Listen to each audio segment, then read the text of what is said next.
Yo, yo, yo. There we go.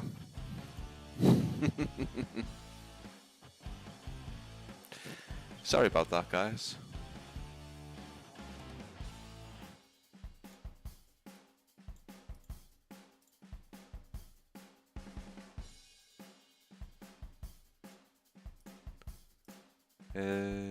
What's going on? Hey, this is a bad start, isn't it?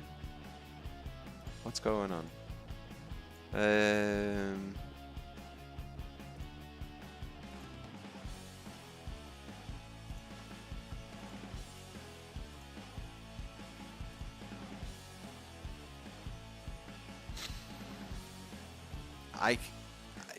It's working now.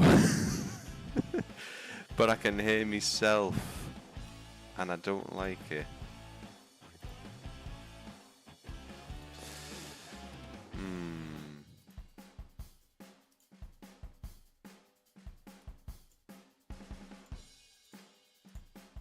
There we go. There we go. Sorry, guys. Sorry, that was a terrible, terrible start. That. Sorry.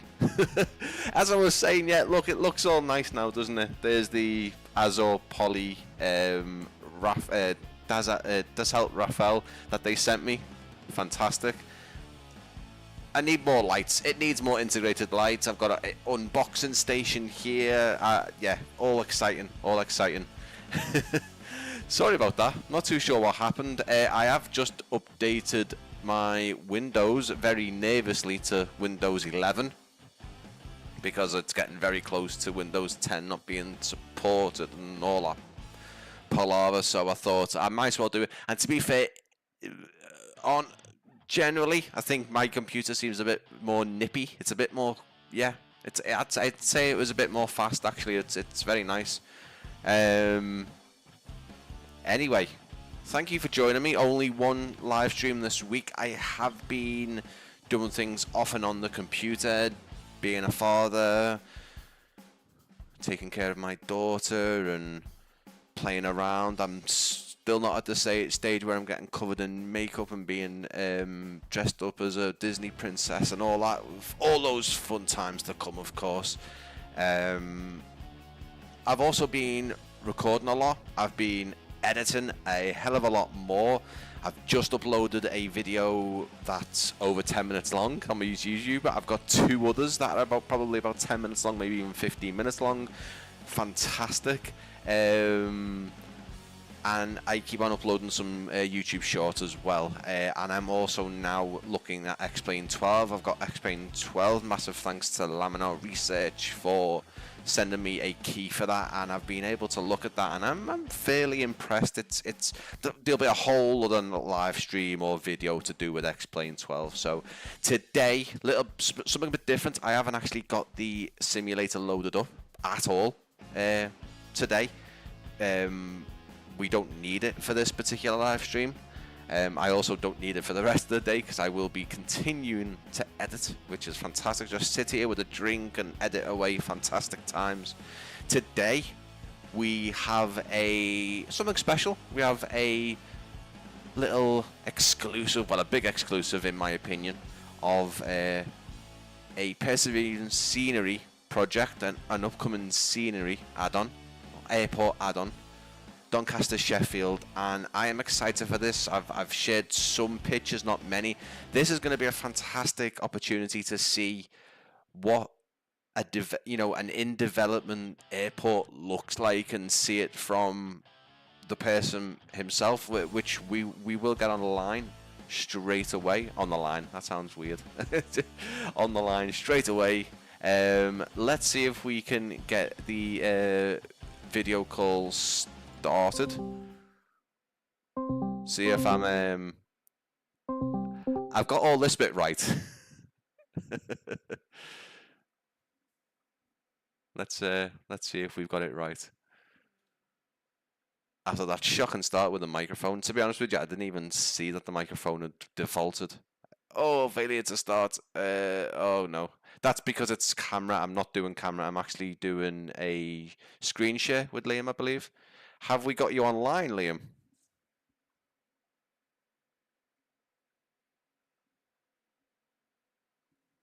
That's probably because I've tried to. I'll just try voice call.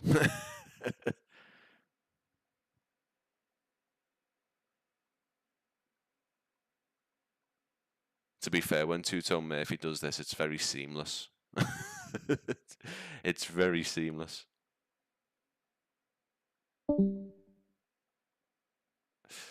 Oh, oh no.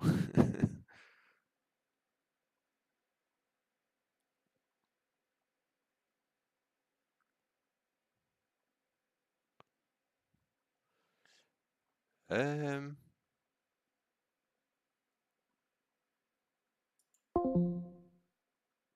we'll try again.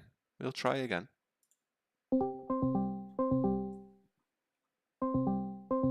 We'll try again.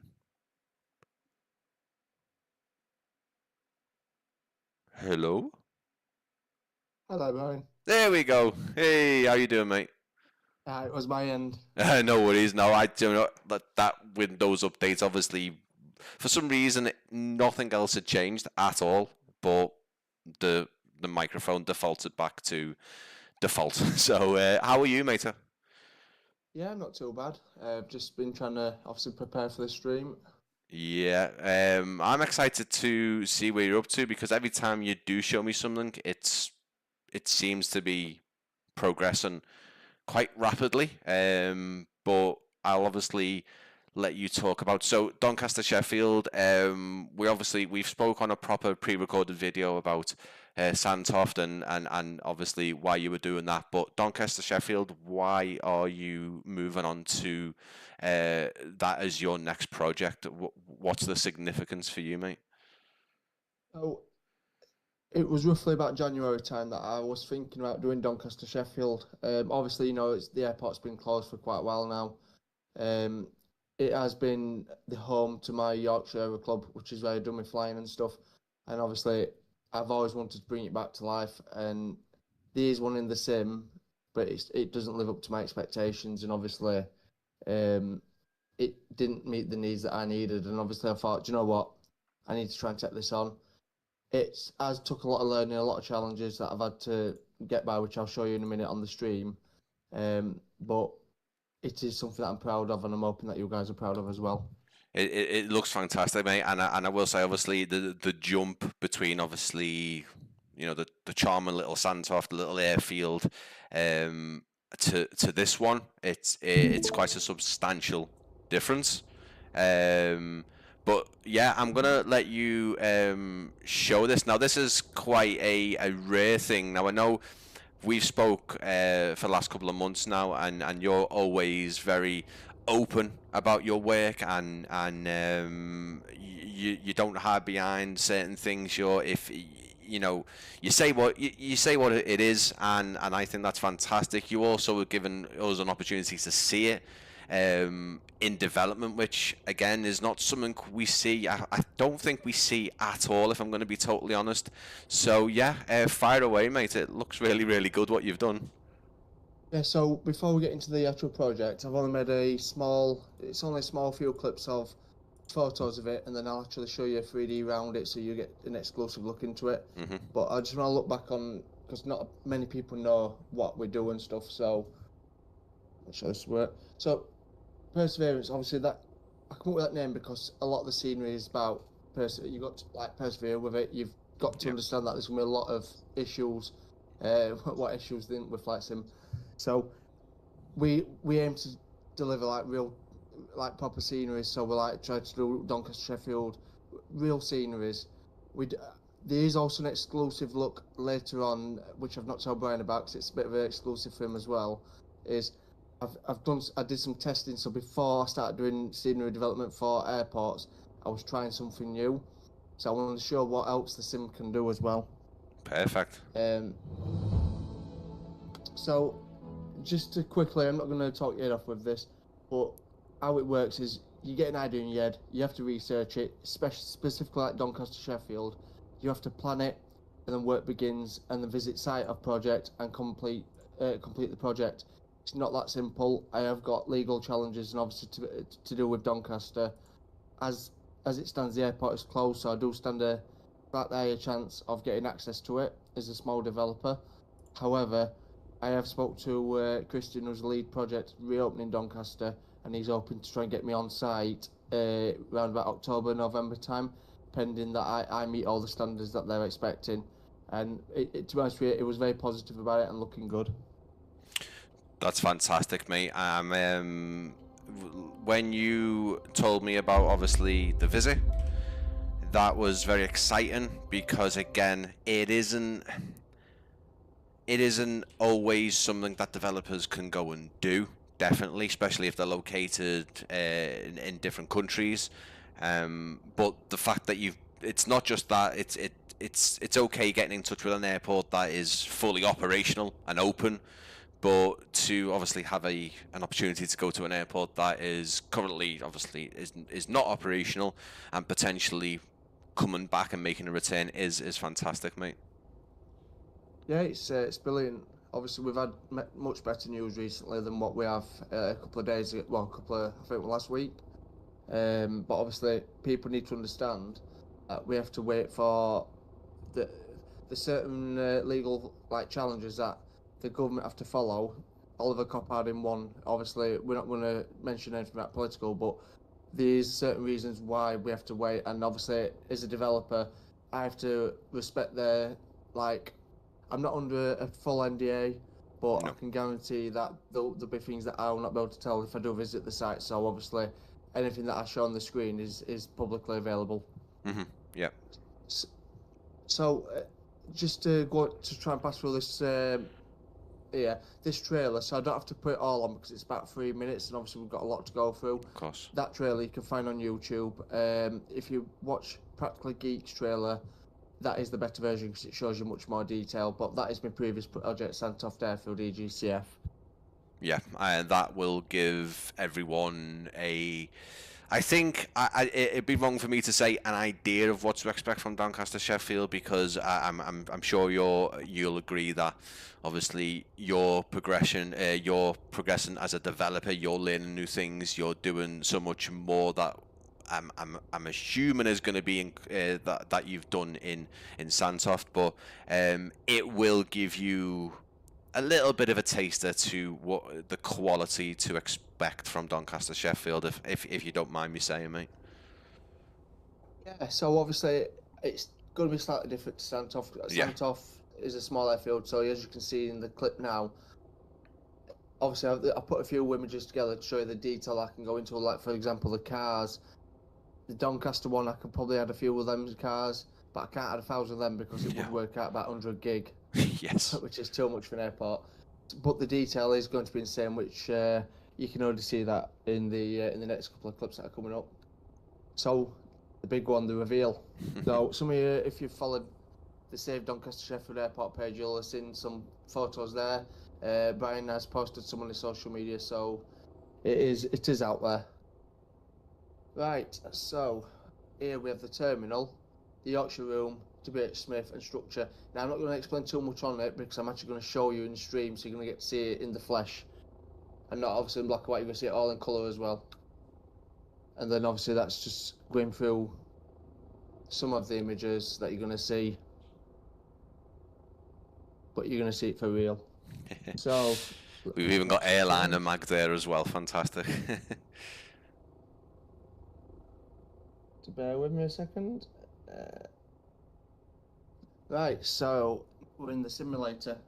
I just want to clarify with Brian, obviously because I haven't got the stream up. Yeah. Are we a couple of seconds behind? Potentially.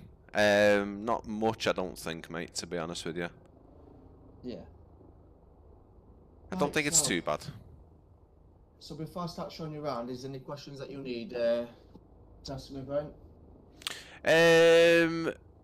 Not really, mate. Obviously, we're gonna steer away from the obvious stuff, because as a developer, I know developers don't get they don't like the question when are you looking to release it because you're only on early doors, mate.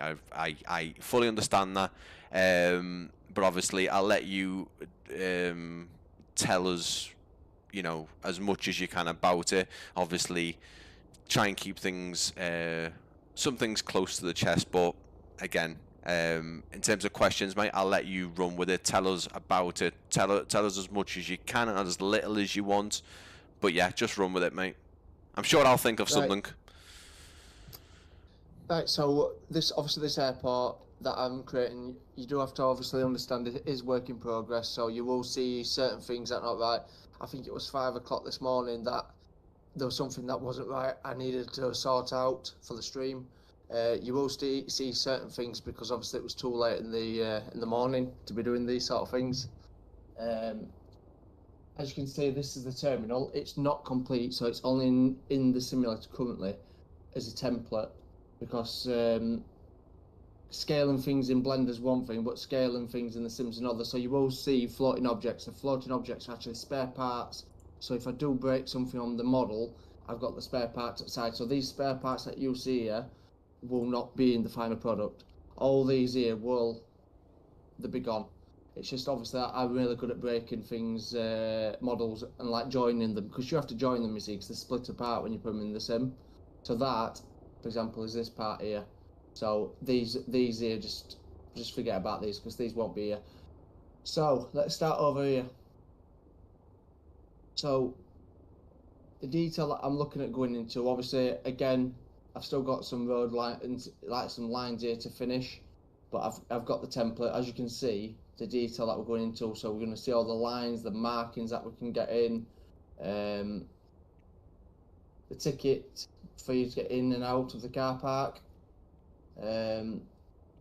roundabouts, even the signs. I think Brian showed one of these on his social media. Yeah, I think I've only shown sort of the daytime terminal photo you showed before, and possibly 2 from about this position.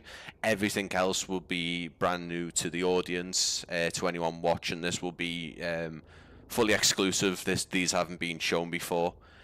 So things like this, for example, the detail in the signs already. I'll let you explain, mate. So when I sent Brian the pictures, he saw the terminal and saw this floor in place, but he didn't see this sort of area. So as you can see, I'm slowly moving over. So you can kind of see in the development side how we're working on. The challenge that I've got currently is, if you look at the floor, the markings, there's no way you can get the markings in, because if you met the markings bang on size, them cars will not fit in them bays. So the problem is with photogrammetry, it works, but it's too scaled down. I think they'd have to fly over Doncaster again, get a more up to date. So there's no way I can make these bang on. So I have to use my imagination to get it in the car park. So make sure that all the lines are there, the arrows are where they should be. So these are slight difference. So the end result is it will look bang on like Doncaster Sheffield. Right, so before we get into terminal, if you look at this floor here, for example, I'm trying to get this into one model. So as you can see, this model, I've got to fix that.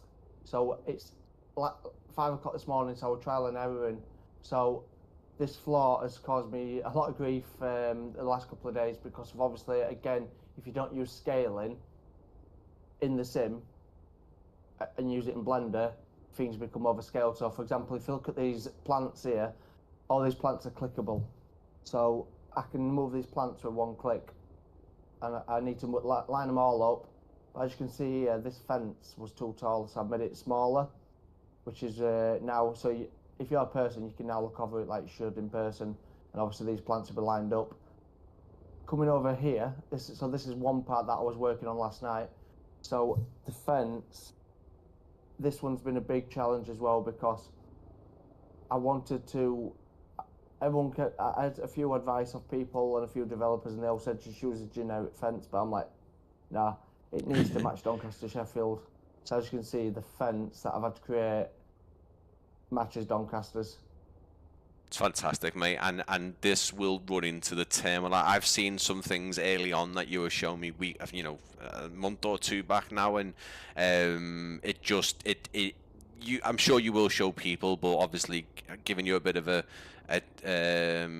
idea of what I'm meaning here is the metalwork and the girders in the terminal, what you showed me originally. So that is the detail you're going for. It's not just using default assets. It's going in and creating brand new ones, just like we're seeing here. It's fantastic, mate.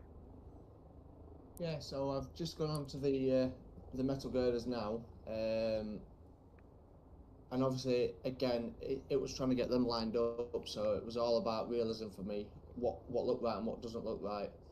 There's still certain things that I might revisit to try and. It's not to let one down the line that you don't see. So, for example, if you look at this here, the reason why that's swirling that way is because it's not actually connected to the actual terminal currently. In Blender, which I'll show, which I have got the Blender project open separately for the other one. I do want to show you that this here, it is actually connected. So as you can see, that one's connected, that one's not. And the reason why I've done that is because once you connect them, it's difficult to unconnect them, especially in a roof like this. It'd be impossible to unconnect and try and find each individual polygon. So that is not connected for a reason. And once I'm happy that it's in place, I will join it and it will be perfectly in place and not move. Right, again, this here, this splits apart. The reason why it splits apart is because it's not joined together, and I need it to be separate for now because as I've realised, when I've done one thing, I've realised that needs changing. So once you connect things, you can't unconnect it. So if it's not connected, in Blender it's perfectly lined up, and then in the sim it will be lined up. So that is the challenges that we're doing development. You've got to make sure it looks right in the sim, right in Blender before you join things, because otherwise it's game over. The floor looks really nice. Is that actually what it looks like at Doncaster Sheffield? This marble kind of. So Doncaster Sheffield, it's got like a marble floor. Yeah. I'd say it's more like a checkered floor. Right. I have put the checkered floor in on the Blender, so it's not actually uploaded in the sim yet. Ah, no problem. Yeah. So as you can see, this wall here is not finished. This wall is finished, and obviously the detail. I'm trying to get close enough. You see the marks and the scuffs in the walls and the vents, as you would.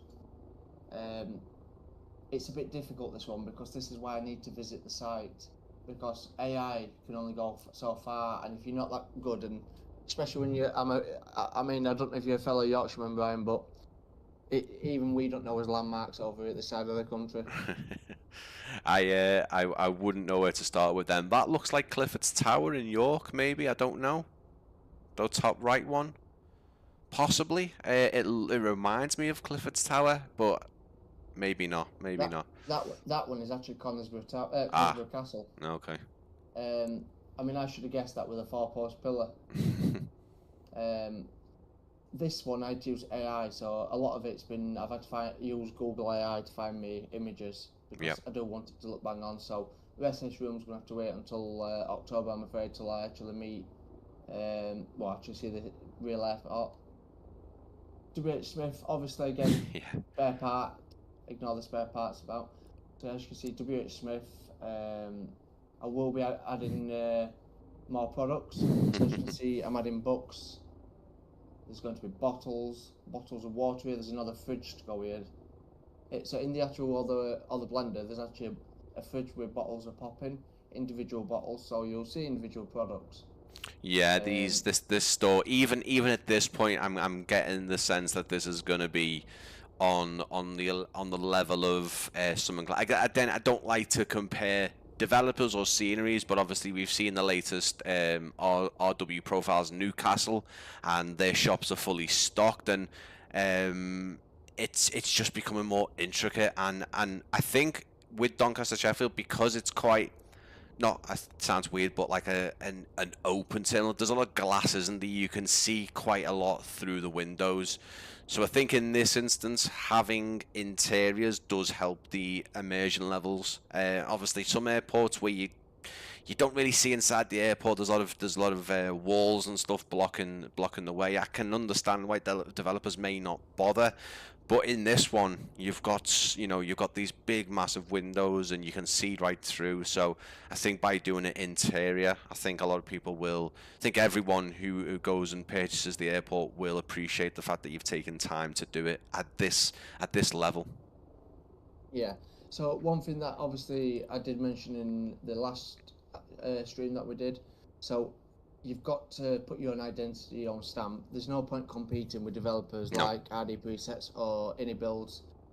If anything, I'd rather work with the guys because obviously working together, you'll get something better.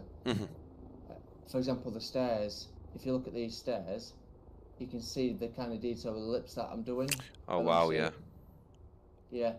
There's no banister on there, and there's a post underneath, so there's a lot of work to go. I'm not gonna lie, there's months ahead worth of work, but if I can do this, so that shop, plus the Yorkshire room, plus the floor and the statues, and get all this floor done in a week, and that's only spending about 5-6 hours at a time on it, I think I'll really push along with it once I get my reference images.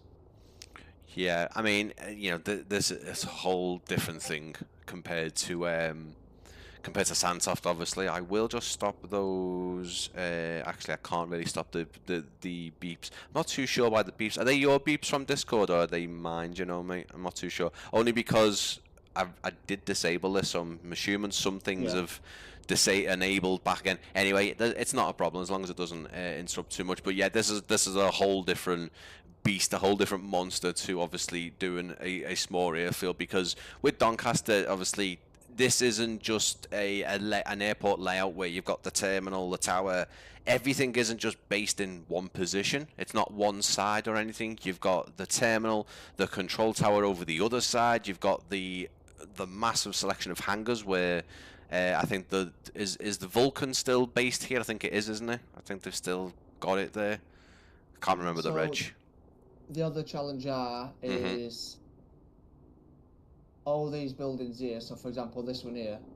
Yeah. This one's a bit of a challenge because this is where actually Doncaster Council are currently working to get the airport open. So that one's a unique one to model. And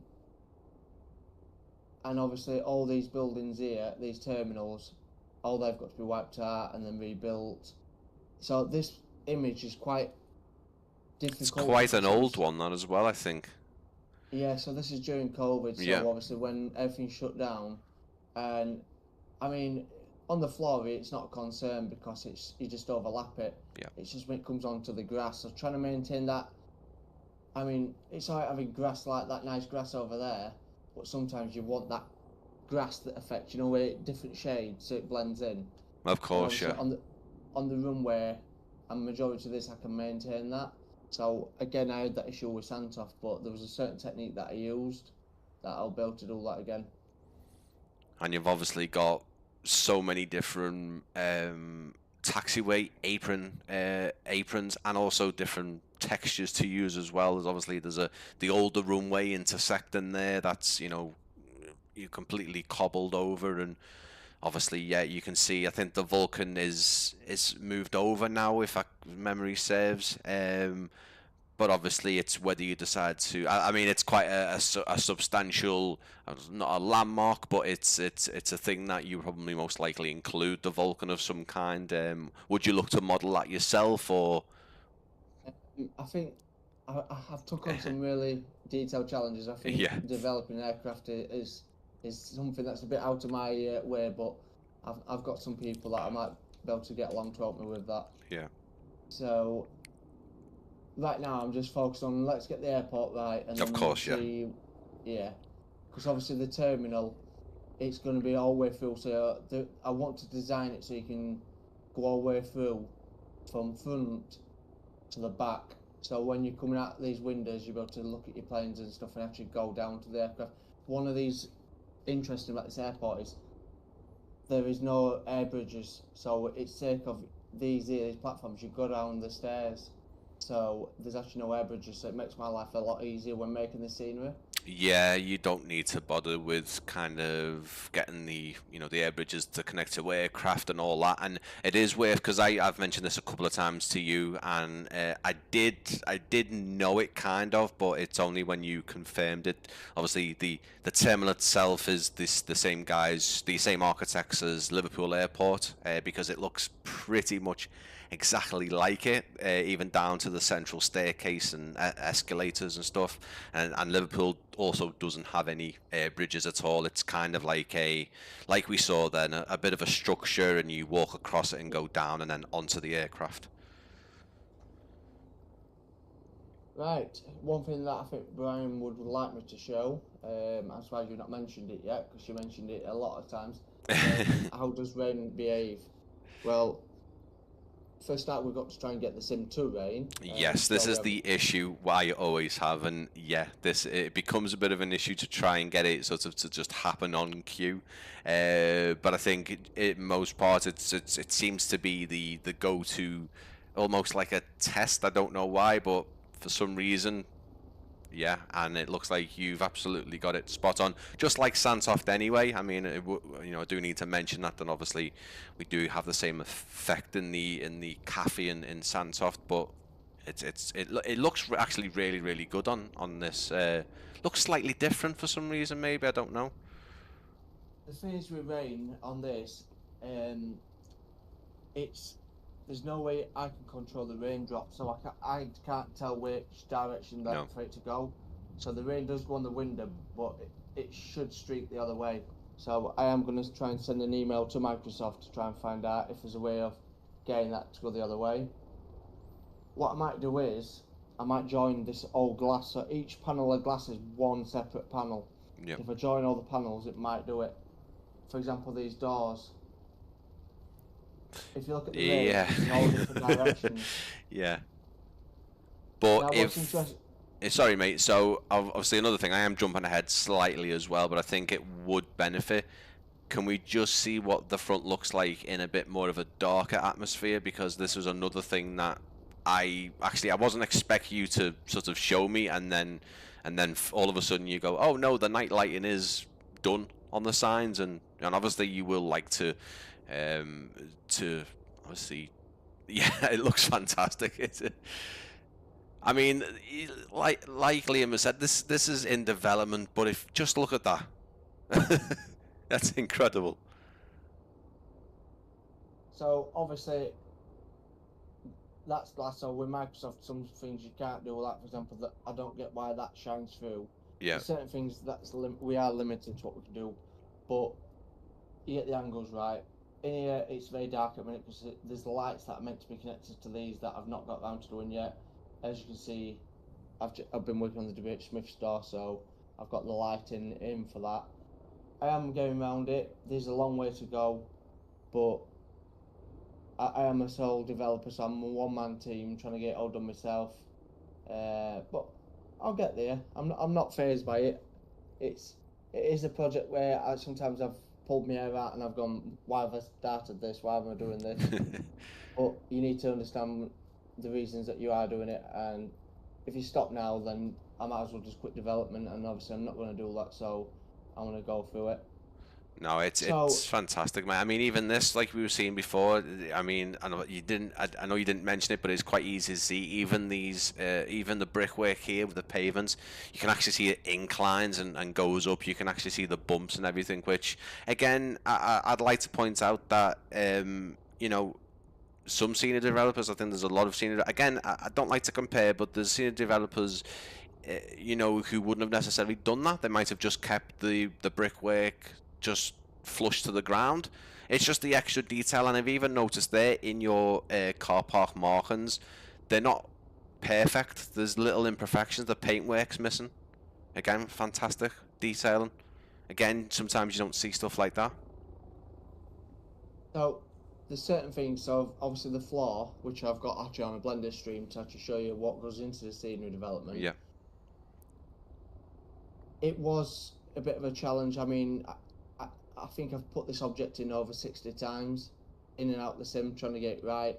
I find, like for example, that bit of floor down there I found that's popping through. I forgot where it was now, but I'll be able to find it because I'll do a full 360 of it. There's certain things that I will trial and error in. Now that I've got this frame finally in place, I can kind of do that.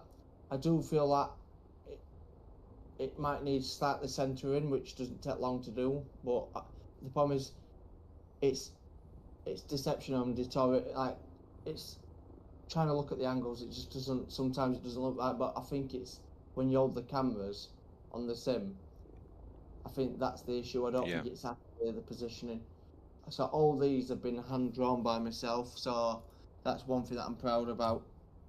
As you can see, I'm just loading Blender onto the other screen. Again, guys, this is another thing that is very rarely seen. I would like to point out that, again, it's all work in progress. This really doesn't represent the final product, and for Liam to take time out to show us not just what it looks like at this stage, but also to show us the actual development inside Blender, which is obviously the program where he's doing all of the 3D modeling and texturing work, is fantastic. So obviously, if you're rewatching the stream or you're watching the stream now, obviously, please do thank Liam and show your support, because, as he said before, it is a one-man team. We've seen a lot more of these single-man teams in development, and these guys are producing sort of more quality airports than some of the bigger teams. But yeah, anyway, mate. Yeah, so obviously on Blender's a bit more complex. A lot of it's currently joined, so like for example these fences here, I've joined them, but I've backed up about 4 or 5 copies, so I'm just sorry, I just need to turn the audio off Flight Sim because all I can hear is myself and wind.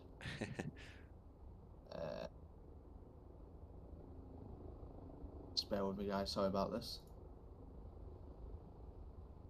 And again, guys, if you are enjoying the stream, please leave a like. If you are rewatching, leave us a comment. I would suggest heading down to the description, going to my Discord link.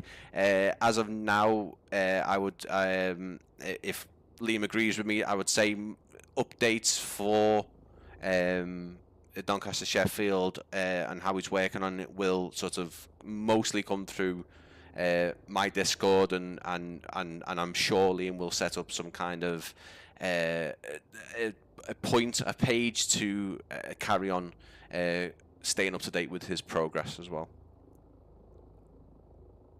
So obviously most of my updates for this particular airport will be on the Save Doncaster Airport page. Yes. The reason why I'm doing that is because there's a lot of people that are actually interested in there. There's actually a lot of fellow flight simmers. I am posting it now and again on the Azobo group, which is again on Facebook and stuff. Yeah. But to be honest with you, I feel like any exclusives and stuff. I mean, to have Brian to actually give this an exclusive is actually it's not something that I could have thought about 10 months ago, 15 months ago.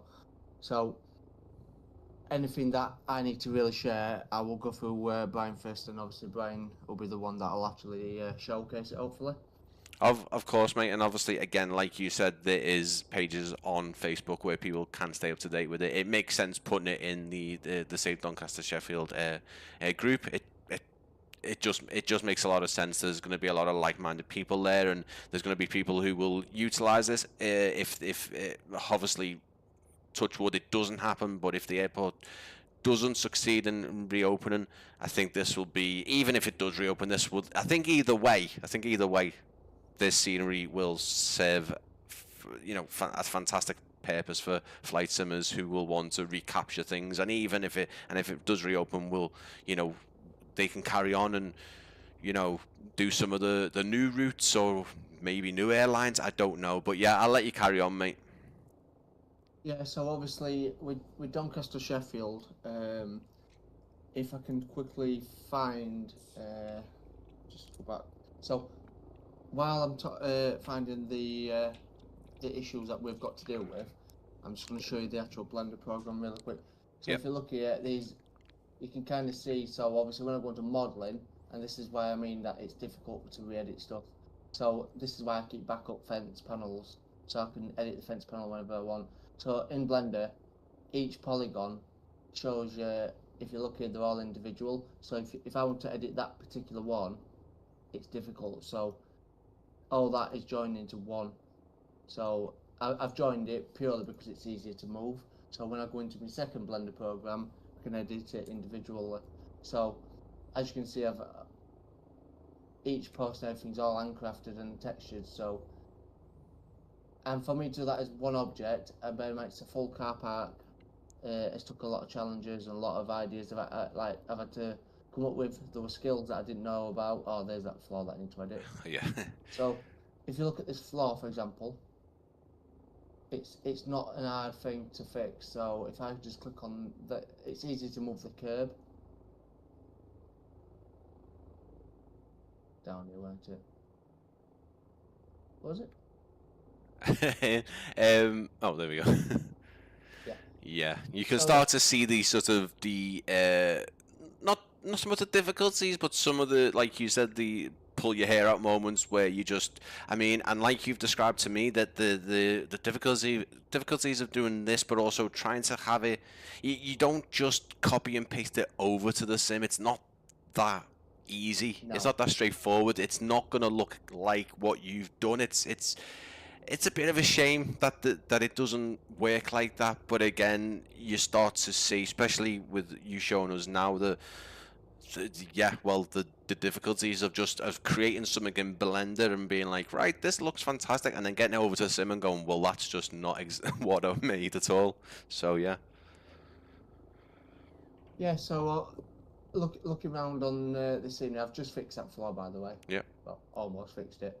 So when I get time tonight, so obviously it's going to be a bit difficult this week to get things done because obviously I am back at my original job, and obviously I am flying at 5 o'clock tonight for real. So trying to get things done is going to be a bit busy. But in between work shifts, I do tend to do it. So as soon as I get home, do normal stuff, get a shower and that, and I jump on here and do some scenery designing. So even on my days off, I might show one progress. So for example, one day I might just get this fence done. Bear in mind, this fences took a lot of work to do, and then also I might get all that done in one day. So I did that literally in like 2 or 3 days. All this, which doesn't sound like a lot, but it is a lot of work to one because Yeah. I've had to individually draw a curve around it, and it's not easy. And then you've got to join it and stuff. So again, I'm not going to bore you with it because Blender is quite a boring program, but it's a very good program as well. So that is the scale that we're going into. The other thing that I want to try and show you, so I don't know if I'm going to be able to find it because I think I did come across it. Yeah, I think you'd have to. You can find it on the internet, guys. So it's obviously it shows you the state of the airport inside. So the reason why I can't actually visit the site currently is because, for example, the WH Smith store, when they've ripped the signs off and ripped stuff off, they've done it on the outside, but the inside of the shop, they've actually ripped the ceiling down. So they've done a lot of deconstruction work when they've dismantled certain stuff, lack of care because they thought it was shutting down. Yeah. And obviously I can understand it is a building site, so hopefully I'll get that exclusive look. Also, I don't know if you guys, I don't think Brian's mentioned it, but I'm hoping that Brian can come along with me to Doncaster Sheffield for the reference images. Yeah, kind of another sort of exclusive there, guys. I think is that I don't think I mentioned it because I don't think it was right to say it, but when Liam mentioned about going there, I thought, well, do you know what? That would be an actually really good opportunity for me to try and travel there and try and obviously meet Liam for real in real life and see the airport as it is now. It's a great experience, and again, it would mean a lot to me as well to get to do that with Liam. But yeah, that's something that we're gonna try and get. I know Liam will be going there and getting reference images, but that will be something we try and sort out as well, mate. Yeah. Yeah. So what I want to do is now. So obviously there's not much really to show at Doncaster. So even though it might not look a significant amount of work, there is a significant amount of work gone into the actual sim. So again, Yeah. I think today, after me flying, all I'm going to focus on is fixing this floor, and actually keeping this floor in permanently now, so it's not going to move. Fix the bushes to get that lined up. I'm not going to start that car park this week because I do want to put some lines and detail what I've already worked on. So it's about finishing areas now rather than just going here, there, dotting it. Do you know what I mean? Yeah, of course, So yeah. the terminal, I'll be doing little bits to it throughout the couple of months. But until I get my reference images, I don't think it's right to do that. But I think the difficulty that me and Brian's going to have if Brian does make it along is when we're in the terminal, for example, that W.H. Smith sign is not there anymore. I have had some little sneak peeks from certain people that have told me where, if it does open, where they're going to potentially open the shops and stuff. So this would still be a normal shop, but the problem that you've got is it going to be W.H. Smith again? We don't know. But I feel like because the airport's going to be months and months and months before it re-identifies itself, I think if I can re-identify it back to its old style, so what it looked like before, Yeah. I think some people like that as a personal touch. Yes, I Um, think that I think that would be, yeah, I think that would be right. I think I don't think doing it to what it might be, or potentially what it will look like would be a good idea. But then there's always opportunities of continuing development. I don't know how easy it would be to, again, this is just me spitball. I don't know, but you know, offer two versions, a newer one and the older one, especially if you start making the older one. Really, like you just said, it depends on how much they change the interior, and I don't think they'll want to go mad with it. I think they'll try and want to just get it back in there operational. But yeah, I don't know what you think on that, mate. it all depends. For Yeah, it does, yeah. example, if I can just quickly find it on upgrade, I'm hoping I can find this one. The other one was a bit more difficult because I had to really look for it. Uh, so obviously with Doncaster Sheffield, it's I did type in upgrade, but I'm trying to see if there's a update. Yeah, because I saw a different, I saw a few images on here, especially the top, the very, very second one in from the very top. It's got a new sign. I don't know if they were thinking about changing the name of it. So it said like something South Yorkshire Airport or something. I don't know. Here we go. So if you remember, obviously I've come out the sim now, Yeah. but if you remember the front bit next to the Yorkshire room, so this was going to be the remodel. I don't want to click on the links because Doncaster free press page is a nightmare. It's just it wants you to buy it. So if you look at the old terminal here, Ah, yeah. it's a bit outdated, so it does need modernisation. And funny enough, before Doncaster Sheffield Airport closed, it was going to be that's what actual terminal inside it was going to go like a wood effect. I don't like that. I feel like I think it's too much wood in your face, but apparently it's an eco-friendly airport. It is 15% better on fuel efficiency to land at Doncaster compared to another known airport. Yeah. Um, but hey, This that wood effect and stuff like that actually, you know, for me going I'll from, click on it. yeah, we can have a bit better look of it. Maybe try and see if the images are a bit bigger. But this type Yeah. of internal design is very reminiscent of how most of the New Zealand airports look like. I will admit, after seeing some of them on the simulator, that this is how most of the New Zealand airports tend to look, with a lot of foliage and a lot of wood inside the airports. I think it looks lovely, but again, you know, if you look at the likes of Manchester Airport Terminal 2's new interior, you know, they've gone for a more futuristic, modern, you know, very, you know, ceramic whites and stuff like that. So yeah, it's actually nice to see a UK airport do something like that.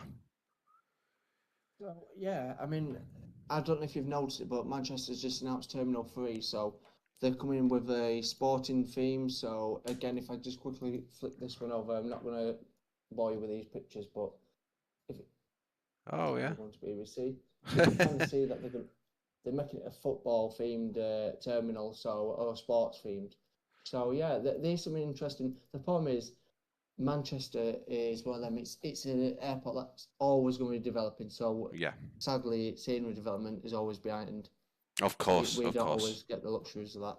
So one thing that so before I did Doncaster, before I actually learned how to proper full-on 3D model, so there's a lot of things that I'll tell you what I did model and what I didn't model. So I want to show people what flight sim can do.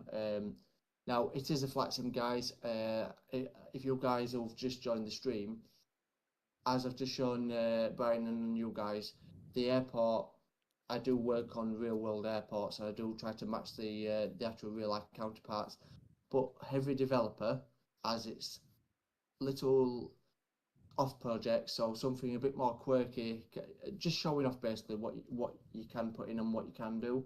So this is another one. So it's a natural airport that I mentioned to Brian in the last stream, but I didn't really get into it too much. I've called it CTD World, and it's actually a friend who called it CTD World because he says he reckons it would crash many computers if I did release it.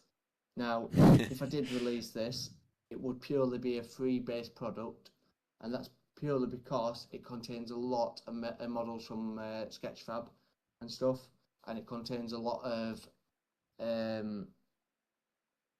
like you've got to be careful, you see, because obviously you've got brands like Coca-Cola. These sort of brands do appear in flight sim sceneries, Yep.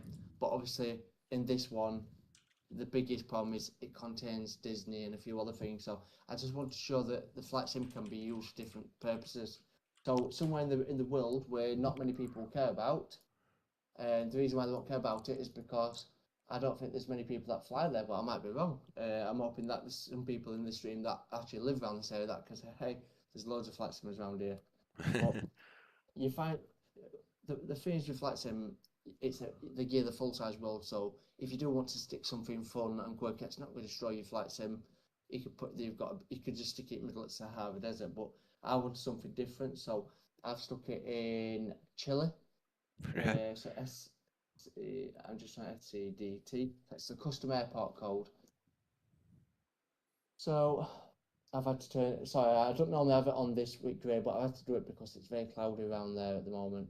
So as you can see, it might not look like much, but when you're in, there's incredible amount of detail going into this. And actually, I'm curious. I like this already, mate, purely because it's different, and I'm for one will sort of endorse any kind of fun sceneries.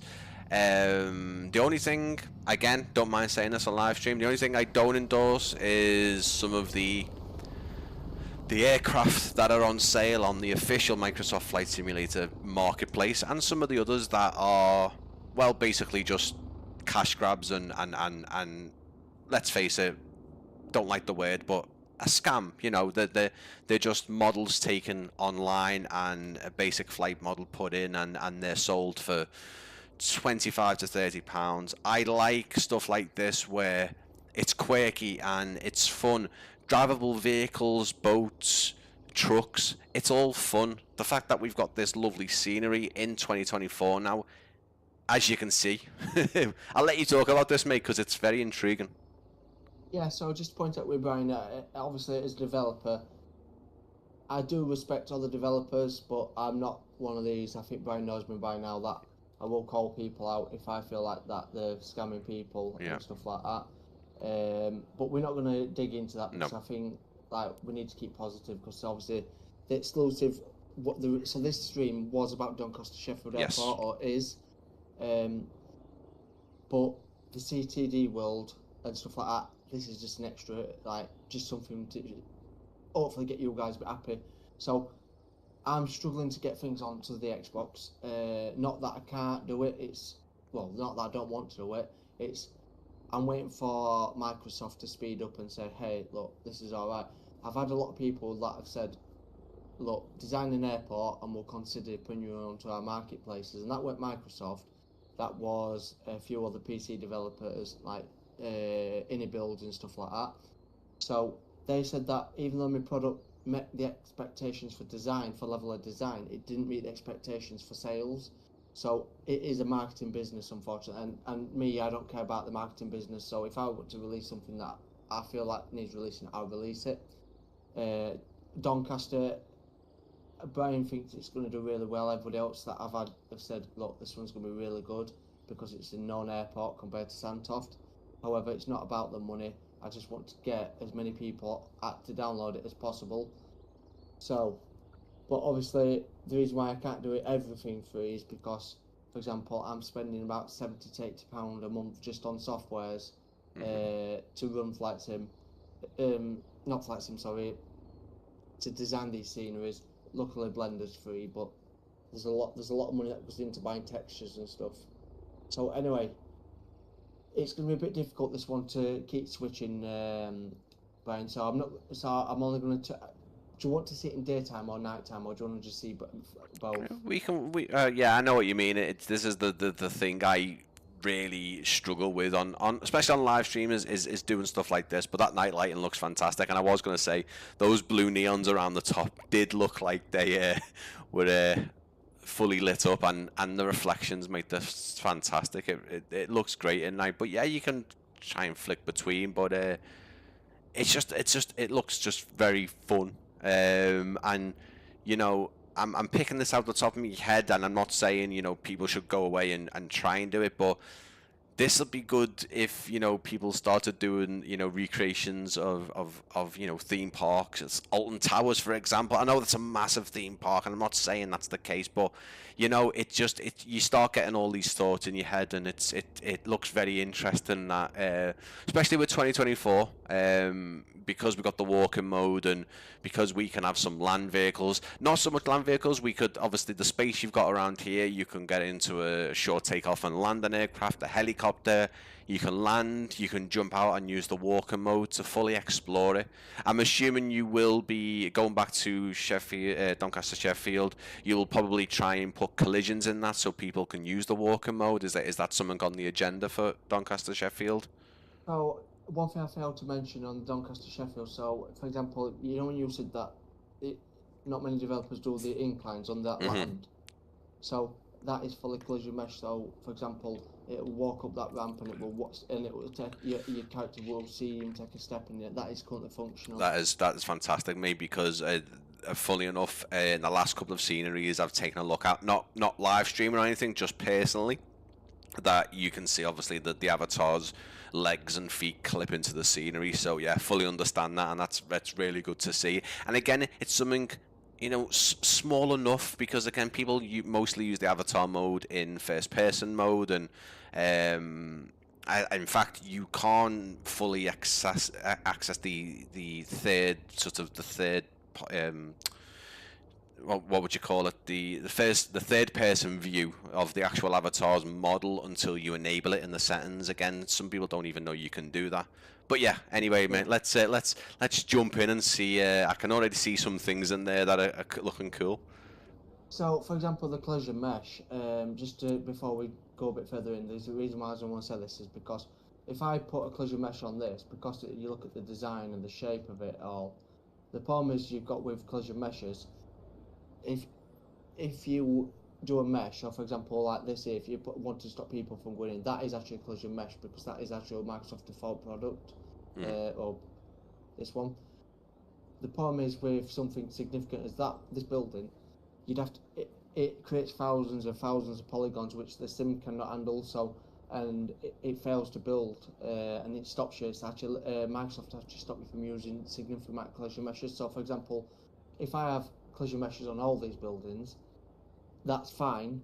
However, if one building has 50,000 collision meshes, it won't work. So for example, that fence panel at Doncaster Sheffield can't have individual panels of collision mesh. So what you'd have to do is create an invisible box that's just to the same width of the fence that would create it. So that's just 4 polygons. So the collision mesh is not thousands of polygons, there's just 4 polygons which which makes performance better. And a lot of developers, I don't think, know that. No. They just you just click a checkbox and collision mesh, and they don't understand how much resources it uses.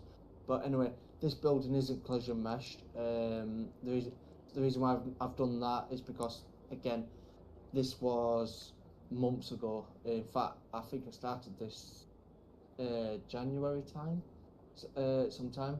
So a lot of it, like I said, the Doncaster Sheffield one, I've had to do a lot of research, a lot of like figuring out how things work, and obviously now I know how to develop.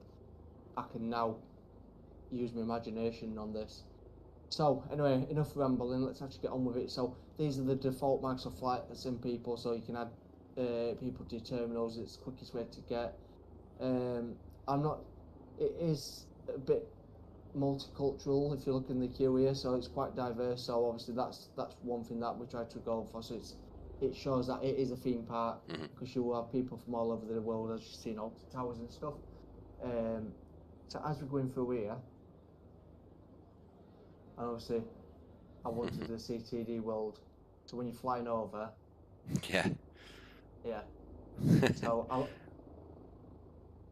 now again, guys, most I'll tell you what is my objects and what isn't. So none of these here are my objects. And the reason why I want to show this is because I want to show what you can do. So this is mixing other people's work with yours. So I mean other people's work, not flight sim scenery. It's actually objects that are free to use in from Sketchfab and 3D Warehouse and stuff. So the Doncaster Sheffield one, every single object that you see in there currently is what I 3D modelled. So that's the difference. Yeah. If you're doing a payware product, it has to be your work. But yeah. This is just a freeware one, so this is something I want people to explore. So if I turn the nighttime again, so as you can see, rain lights up in the other colours, and obviously the lights are up there, that's shining down at it. And like you said, mate, it's a fun project, and I'm not saying that doing big projects like Doncaster Sheffield aren't fun. I'm assuming there's times, again, we say pull our hairs out and stuff like that, and it can be fun in elements, but I think when you're doing something like this is like a nice little sort of a break. I know you said you started this a while back, but it's a nice little break to be like, right, let's just stop all the sort of the more serious stuff and get down to something like this. Now, what I would like to ask is, I've seen recently that there is, I like the add-on, but there's a paid add-on on flightsim.to.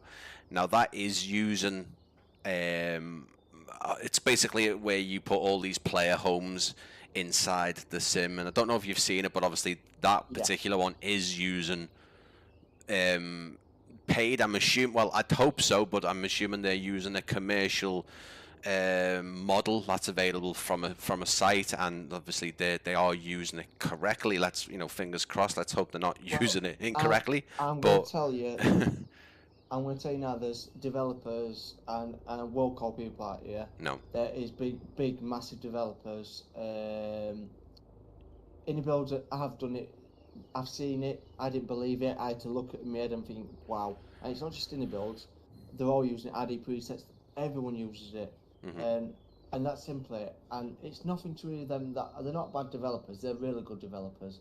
It's just, for example, I wanted to use Flight Sim people because I feel like it's Microsoft's work, but these people, they're designed they're built in a kit for you to use.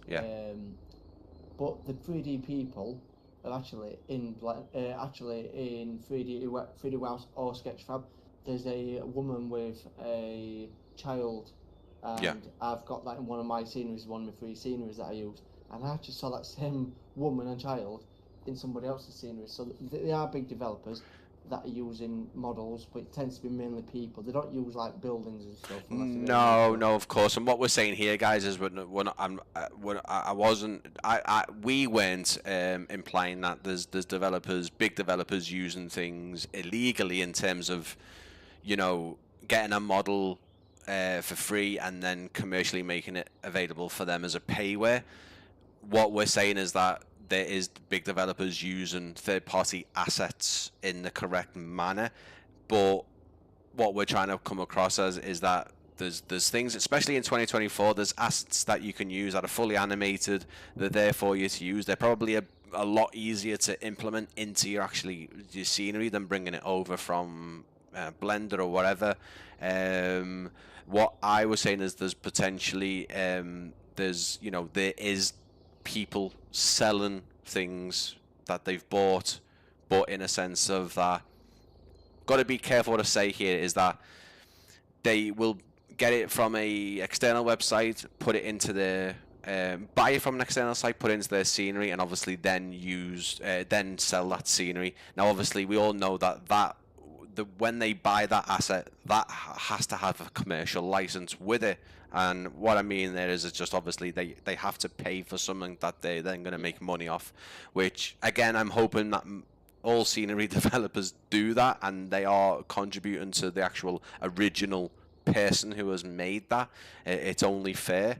I will be doing a whole other video, or even it's probably going to be YouTube Shorts, and I have posted this on my Discord and made it apparent that stealing from developers is the lowest of the low.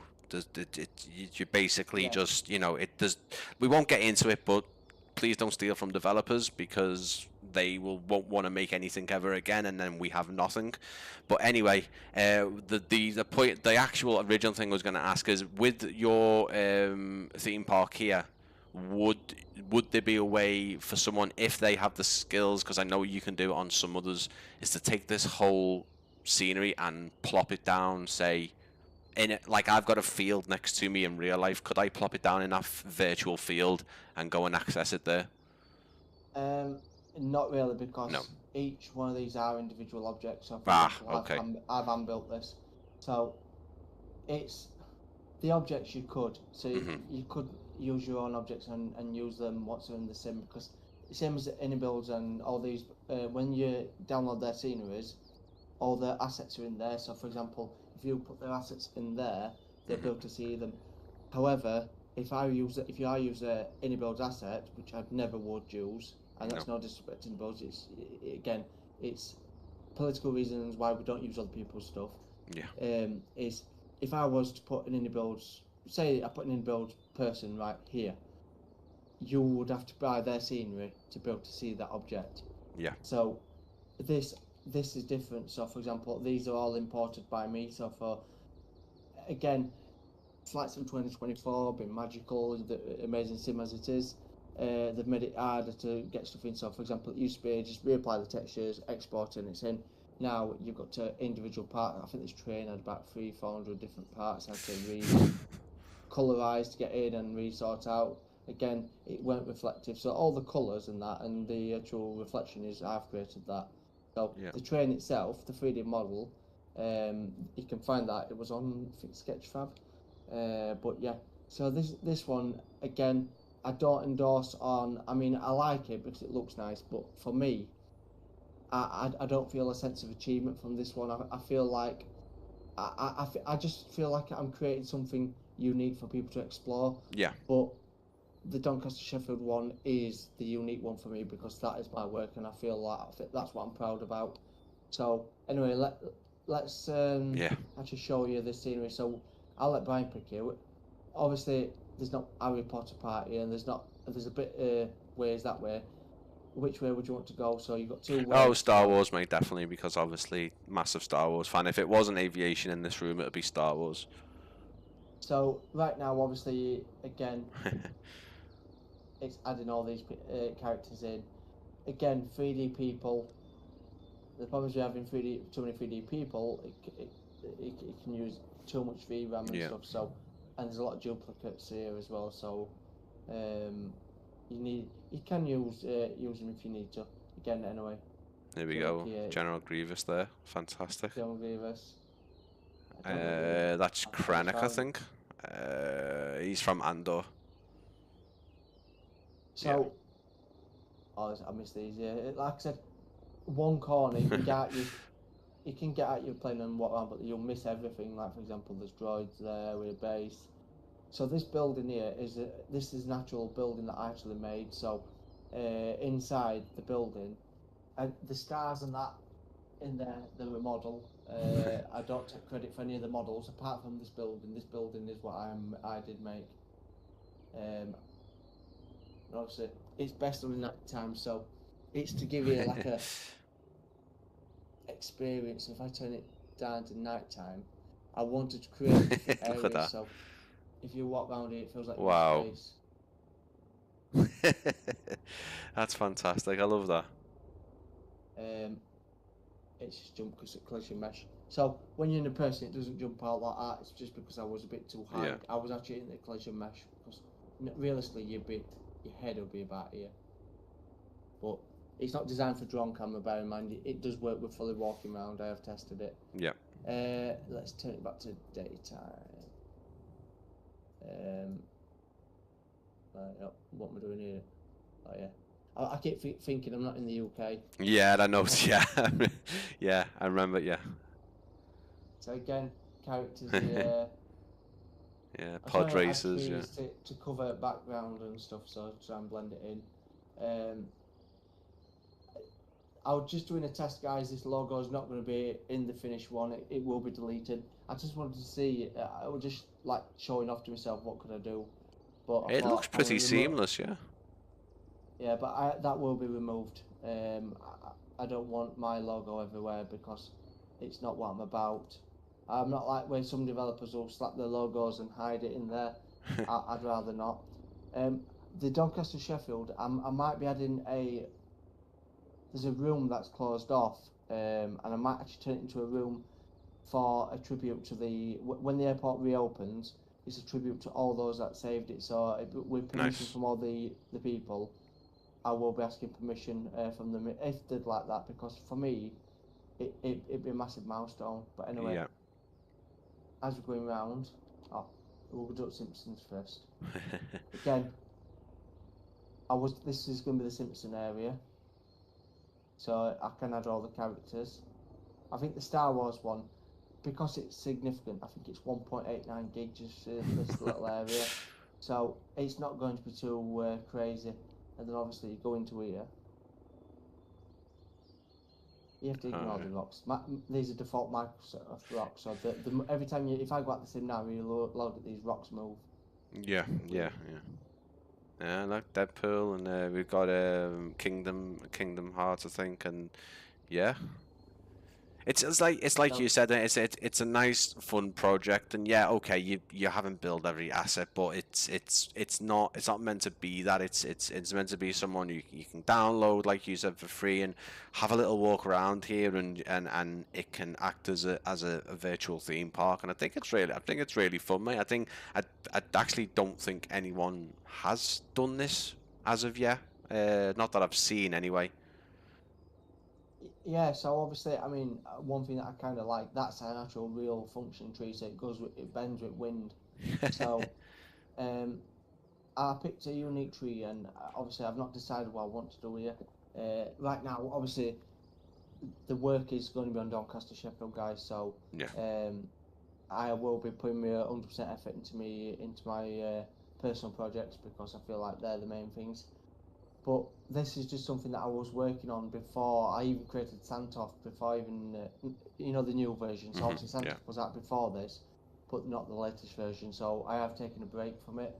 I feel like the real life projects, like the airport's what people want. This is just something quirky. And then obviously this is going into a Wild West area, which is going to include some characters. Obviously, I'm not going to be adding cowboys in because it's going to be mixed. So I might stick Buzz Lightyear here. Yeah. I might stick some Toy Story. You know what I mean? Just some actual characters. One thing that I don't know if I showed, I don't know if it's still in this model. So if you're walking around here, you might want to keep an eye out. Because the animals. I've put some animals in. So for example, if you look here. Are these the Microsoft ones? Because there's been a couple of scenes I've seen recently, and there's animated animals in them, and are these the ones that Microsoft have? So these are what Microsoft have, and this is another good point. This actually, so this is why we shouldn't shy around from using other people's work as well, because, for example, excuse me, this whole area, animals are actually Planet Zoo. So yeah, so the animals that Microsoft have used, so they bought a license from Planet Zoo. So Planet Zoo actually made the animals. Interesting.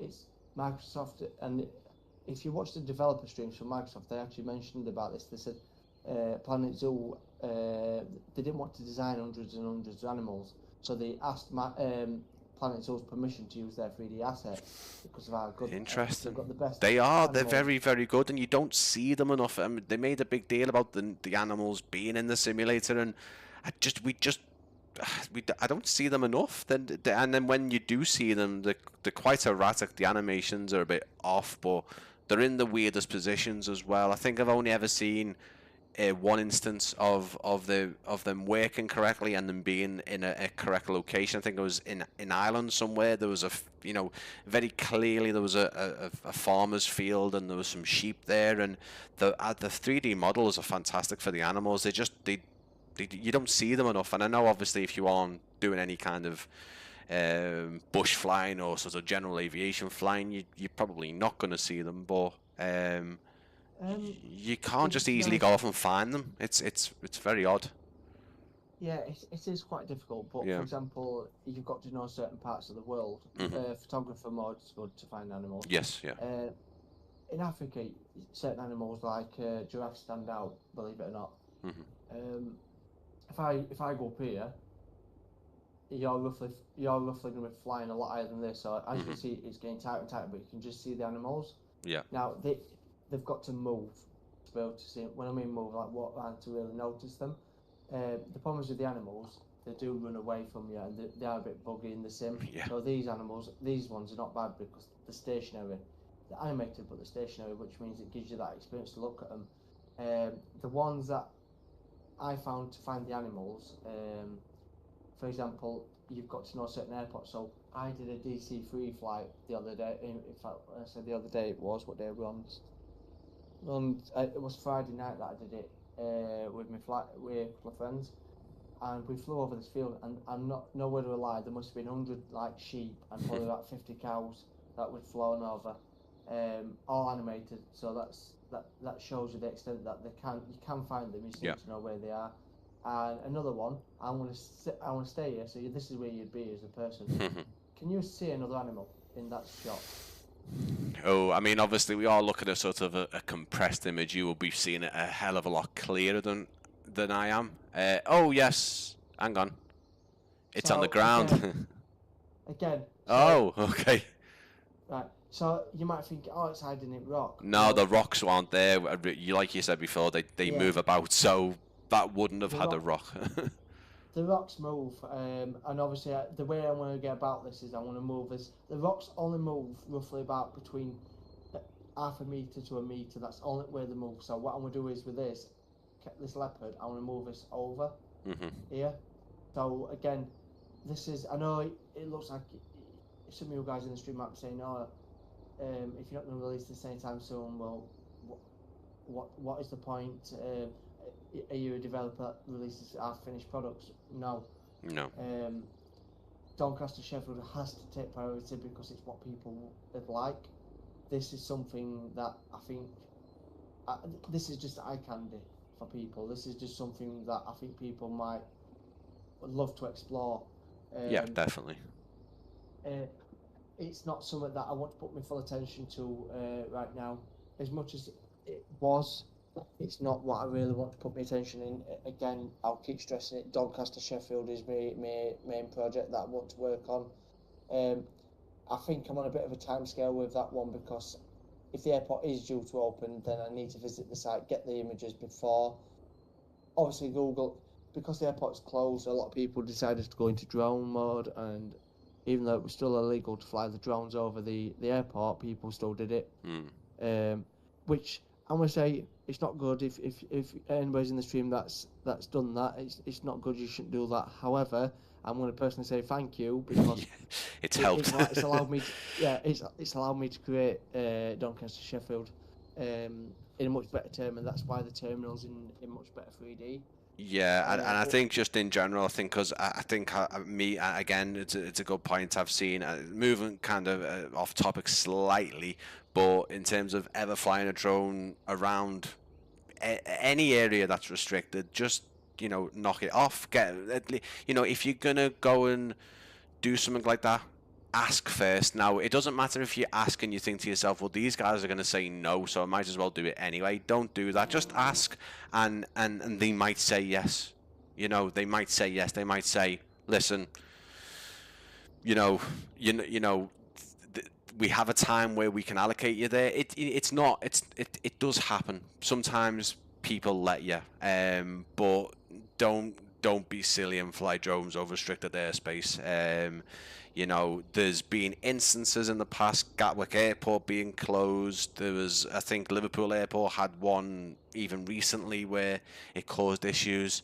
It's just, and this is why I got rid of my drone, is because they're no fun anymore. Because everything's getting more restricted, everything's become a bit more. yeah, Why have you got a drone? Why are you flying it? Why are you recording me? It's become a hobby where it's more now for people yeah, commercially using it for their own business, and they've got permissions, they've got commercial licenses. yeah. As a hobbyist, drone flying's just no good anymore. But anyway, The problem is with drones can be used for a lot of illegal activities, and I yeah, think that's what's yes, dangerous. yeah, But so I'm not going to play the full video, guys, because it's for about 8 minutes. But this is how I get my work from. So, for example, when I'm designing a project, visiting the site is key.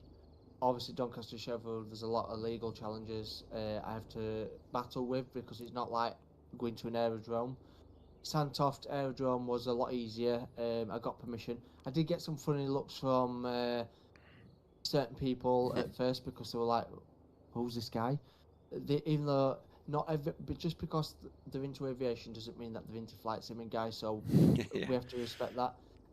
When I did show them what my work and my project after, and what I did, I went back and did the second time, and they were great with reference images. They said, "You know what? Brilliant." But anyway, Doncaster Sheffield Airport. I know I keep saying it. This is the scale that I'm going into. Thanks to the footage that people share, there's significant footage of the airfield for me to 3D model. Unfortunately, I've just realised certain things. So, for example, that's a one-way road where I've actually got two-way. I just need to delete one arrow. But again, until I can actually get my physical side to me, the airport itself, it's not going to be possible. And just so you guys know, when I mean taking reference images, it will be from a first person perspective. So it be, is it third? Is it first or third? I think it's, is yeah. it third, Brian? I think it's third through eyes, isn't it?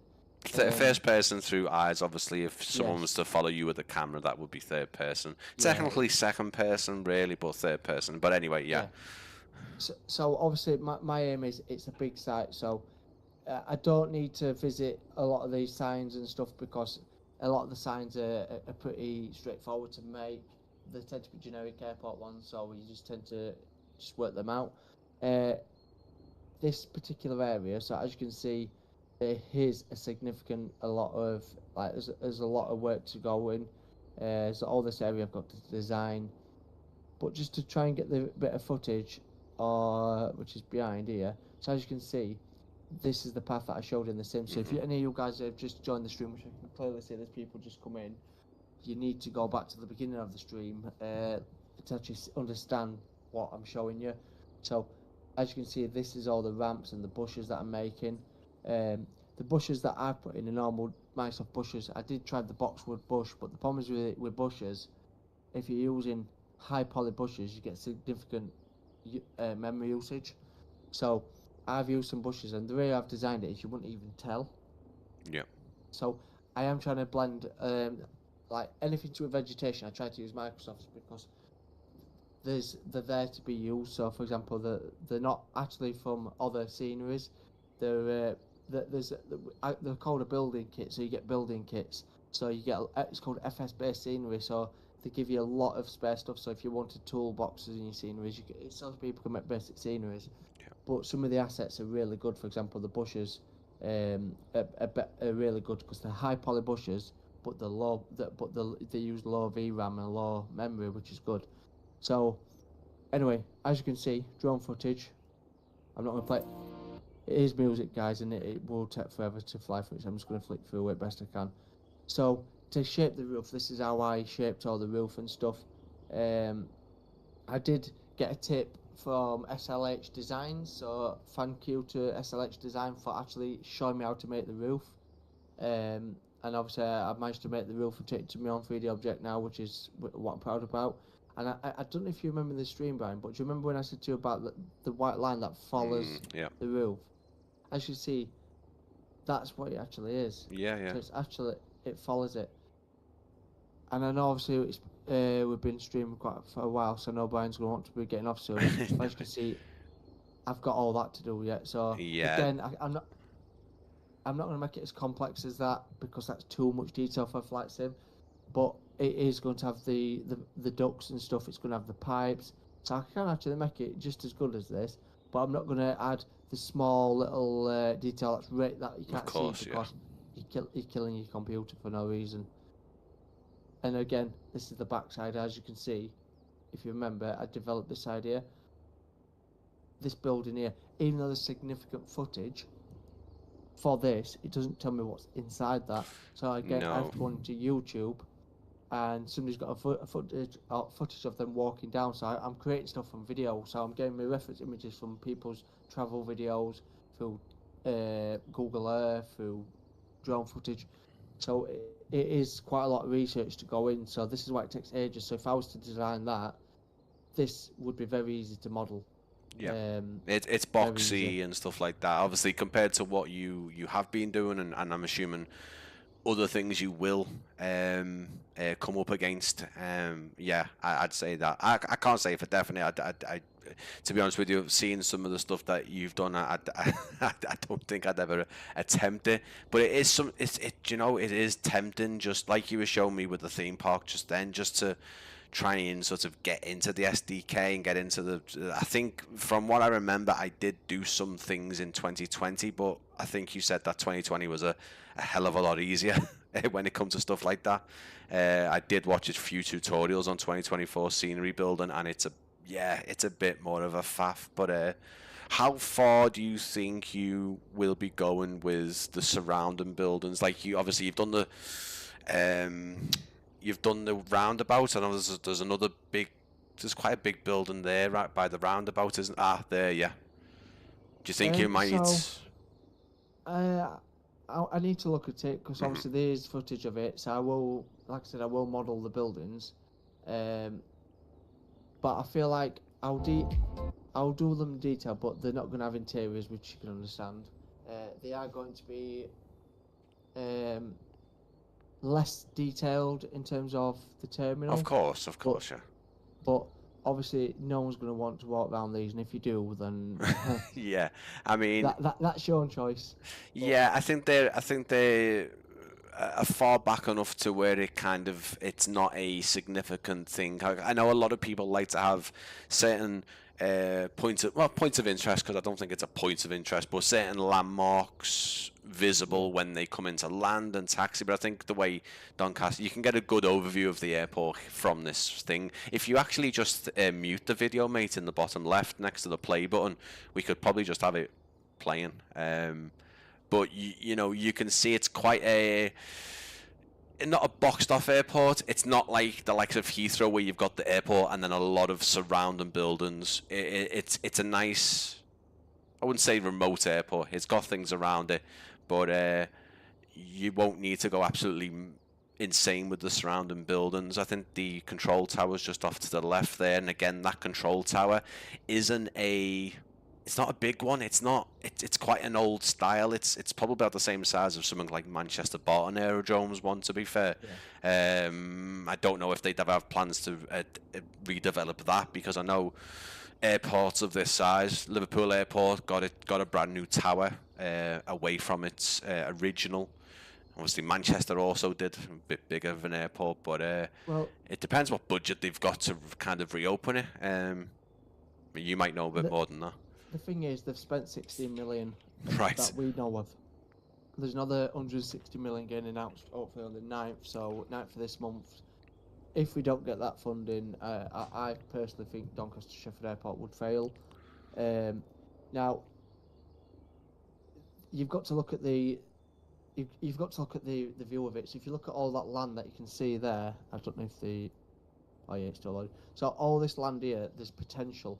Of course, Bradford Airport is a nice airport. Don't get me wrong, but it doesn't have the land that Doncaster has, and obviously there's potential.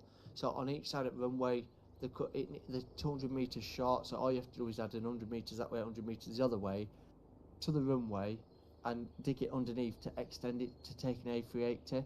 But you can take the 747 and stuff like that. So it took the Antonov that got destroyed in Ukraine that actually landed here quite a lot.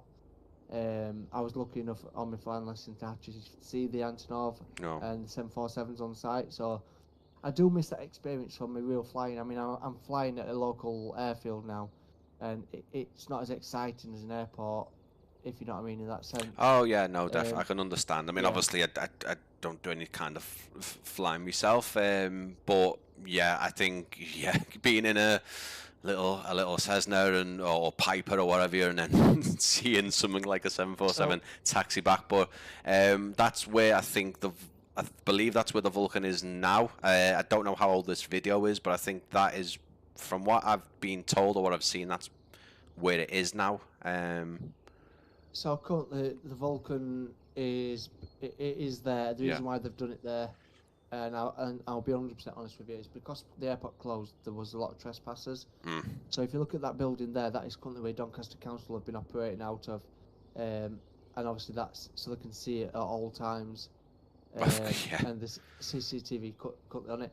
Now, again, the reason why I'm going to talk about the challenges and legal challenges. So obviously you got to understand it is an airport. It technically is open. So this drone footage, was immediately when it closed. The hangars over here, which is this one in particular, is it that one? Just turn the camera around. Sorry, it's a video, so I have to up that. So I think it's this one. One of these buildings is called 2XL, and they're currently operating out of Doncaster currently right now. Now, the reason why I want to say with the legal challenges is I don't use drones. I've never flown a drone in my life. I don't ever intend to fly a drone. I'm not saying that they're bad. For example, this footage is giving me significant footage to be able to design my sceneries and kind of get an idea of the airfield. The only thing that I do want to mention is I'm a bit wary because I'm obviously a member of public as well. So this is going to be an airport for me to fly from as well. So I do want to respect the government. I think there's been a lot of misconception between the airport opening and closing. So, for example, Doncaster Council have got their legal things. So, for example, it's like a game developer. It's like Rockstar Games. If I was a tester and I shared you an image of Rockstar Games, I'd give you any details, you're legal to lawsuit.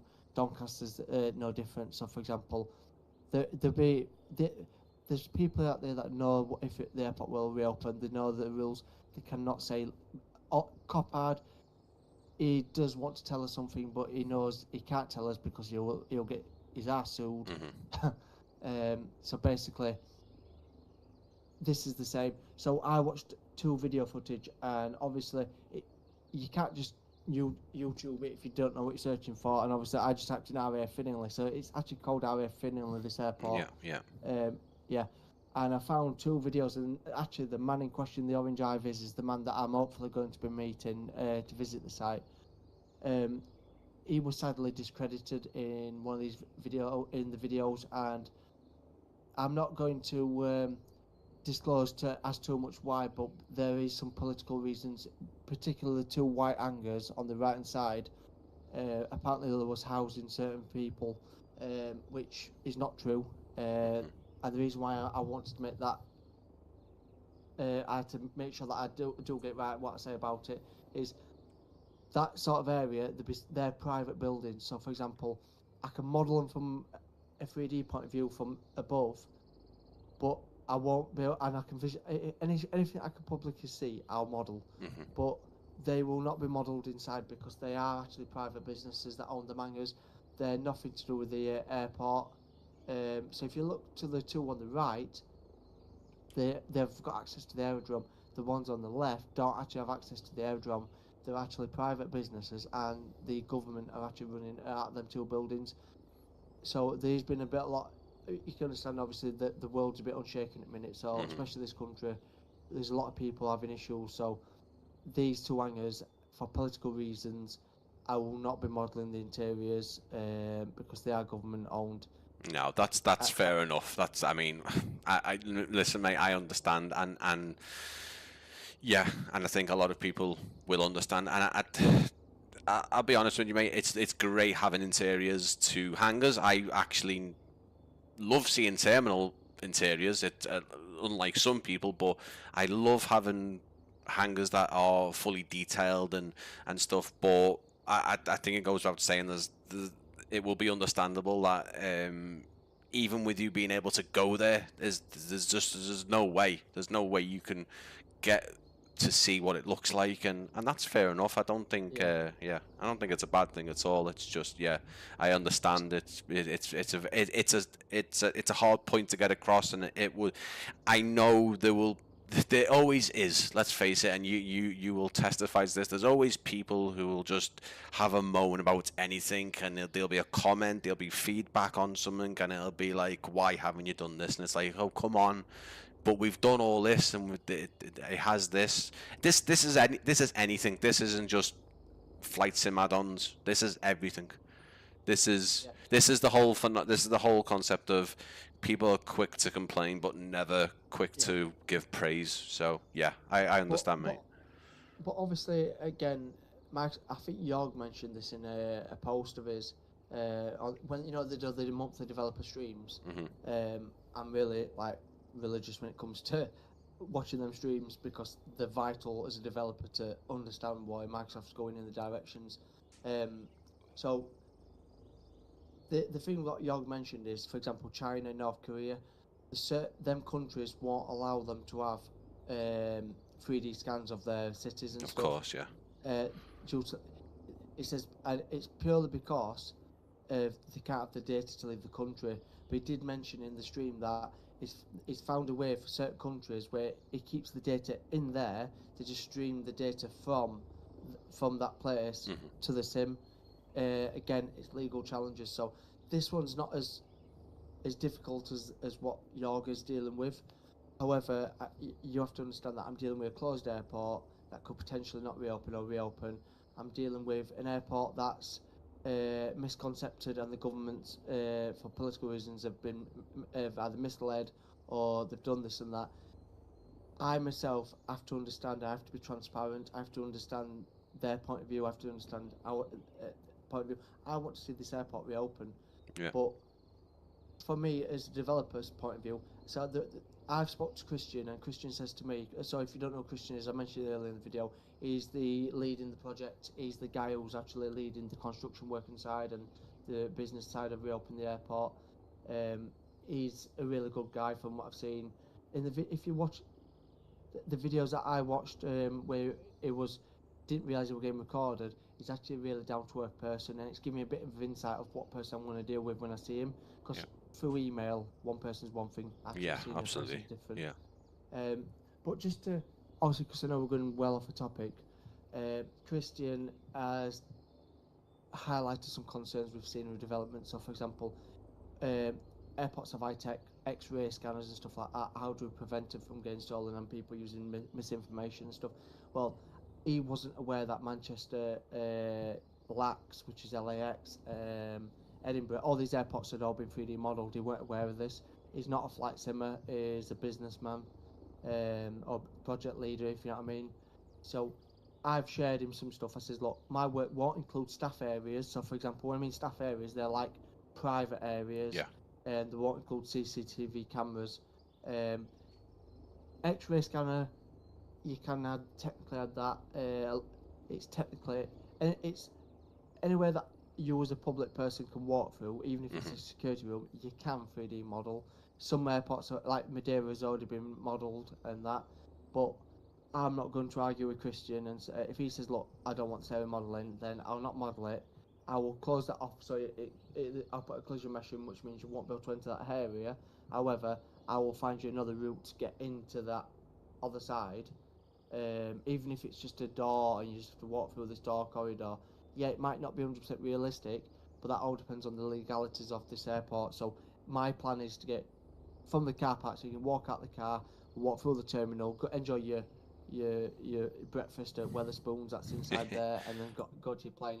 So I am going to try and do it as realistic as possible, but I have to respect the airport. I have to respect Christian and obviously his team and Doncaster Council.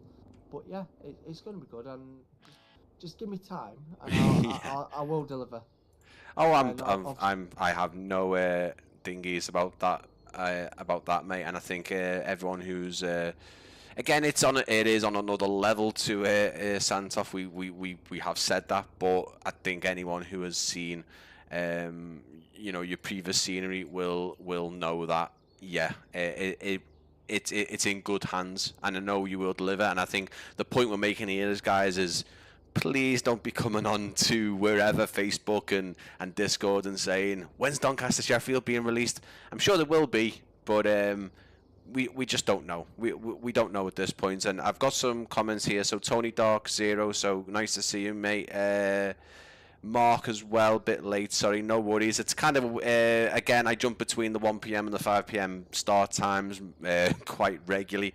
Absolutely crying shame this airport was closed. We used to fly with TUI and Wizz many a times. Fingers crossed it will reopen. And then Ape down below, hi all. Nice to see you, mate. So yeah, we will be wrapping up soon, but for me, like I said at the very, very start of the stream, we've had this opportunity to see a scenery add-on being created, or at least see the process, learn a bit about the process, and see some of the actual in development shots of it, and we have talked about other little bits as well related to the airport, some things not related to the airport, but the scenery is in good hands. Off the top of my head, I won't go into who else and stuff like that, but we actually don't have any other Doncaster Sheffield scenery. I think we have a very, very old one from back in 2020, but obviously it's like, Liam's mentioned it. It's a difficult one. It's a difficult one to talk about. It's a difficult one to obviously model. This is an active airfield. It's not like going into somewhere like Liverpool or Manchester and visit them, or even just going there and walking around the airfield and seeing what's going on. It's a whole different thing, and it's gonna be good. And you can actually see Liam's popped it on there now. What we would say is this is a really nice rendition. You obviously you'll see how it looks like what we've got going on in real life, and obviously similar. But I think, no disrespect to Dominic Design, because I have done some video. I actually did a review video for this one back in the day, a couple of years back, when I was doing daily uploads almost, and it's a nice one. But what we would mention is, and again, no disrespect to Dominic Design, I think proportions are slightly off. I think you will see the airport feels a bit more stretched out. I don't think the aspect ratio isn't the right name. The scaling, the modeling and texturing, yeah, it looks fantastic. But I think we did touch upon that the scaling isn't quite there. It's a bit more elongated than it should be. Just to point it out, what I said, obviously we're not right. Listen, guys. We do not discredit developers. Back in the day, so Dominic Design Team, it was a very early project when they did it. So they are an Australian-based business. So obviously, 2024, you'll get. I wouldn't personally install it, and the reason why I'm saying that is because when I tried to install it, it's just pink textures, and I've re-downloaded it. So Dominic Design Team, I've messaged them if they wanted to work together. I've had no feedback from them, because I did think, hang on, they've got a good idea. They've just needed a bit of guidance to the modern day era. And the reason why I mean, I've used this scenery many times for flights, and obviously, sorry, I'm trying to do it on a big screen here, guys. So as you can see, on their sceneries, for example, if you look here, certain things are not set to proportion. Some things are not right. For example, this area is completely not right. So they've done it as a basic scenery with a basic interior to get you off the ground. That's what they've done. So do not discredit them as a developer, just to show the scale that I want to go into. So if you look here and look at all their gird, I think they're called girders, aren't they? Girders, struts, yeah, I don't think there's it, yeah. Yeah. This again, guys. Like we're saying, this is really, I would say, even before we're starting to see the evolution of interiors in sceneries. We started getting some fantastic ones in 2020, of course, with PGEEK and stuff like that. But it's only been in the last 2 years, I think, we're starting to see this insane amount of detail, like individual items as small as magazines and bottles in fridges and stuff like that. As a whole scenery package, the Dominic Design Team Sheffield is usable. It gives you it gives you a realistic standard over the default one. And back in 2020, even in 2024, and we are going into a whole realm here. Still to this day, I think the default airport in Microsoft Flight Simulator 2020 and 2024 aren't the best. Now, I'm saying this because I've recently started exploring X-Plane 12, and I am absolutely blown away by the default airports. Like Liverpool Airport, for example, I was like, is this a third-party one, or is this like it's not. You can actually start seeing it's really not Liverpool, but it's so much more spot on. It's odd, but anyway, let's not get into that. I'll have a whole new stream and content for X-Plane 12, but let's face it, these developers, including Liam, obviously, are giving us a more realistic version, and there will be people out there who say, for the amount of money we're paying for the simulator, we should be getting everything. And it's like, well, really, do you?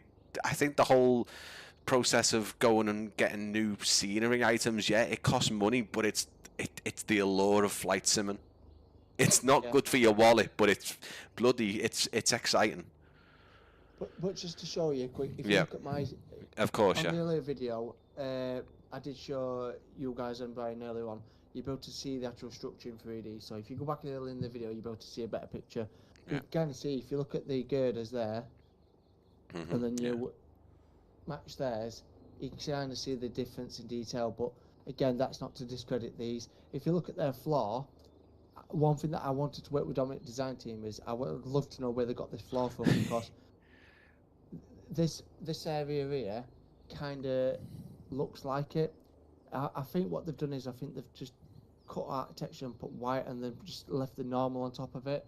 There'd be a way they can do it, but again, that's a lot of, there's details that they've done. But one thing that I will say is, and this is where I will call developers out, is the lack of care in some cases. For example, if you're going to create a terminal with this sort of interior, at least do an image that's not low quality and not cropped out. So I'd rather, that's not me as a developer. If I could not show that, if I was delivering that sort of image, I would chew my own hand off and say, look, this is not right. So you can guarantee from me, you will have either 4K quality, or that image won't be there, and I'll change it to find something that is 4K quality.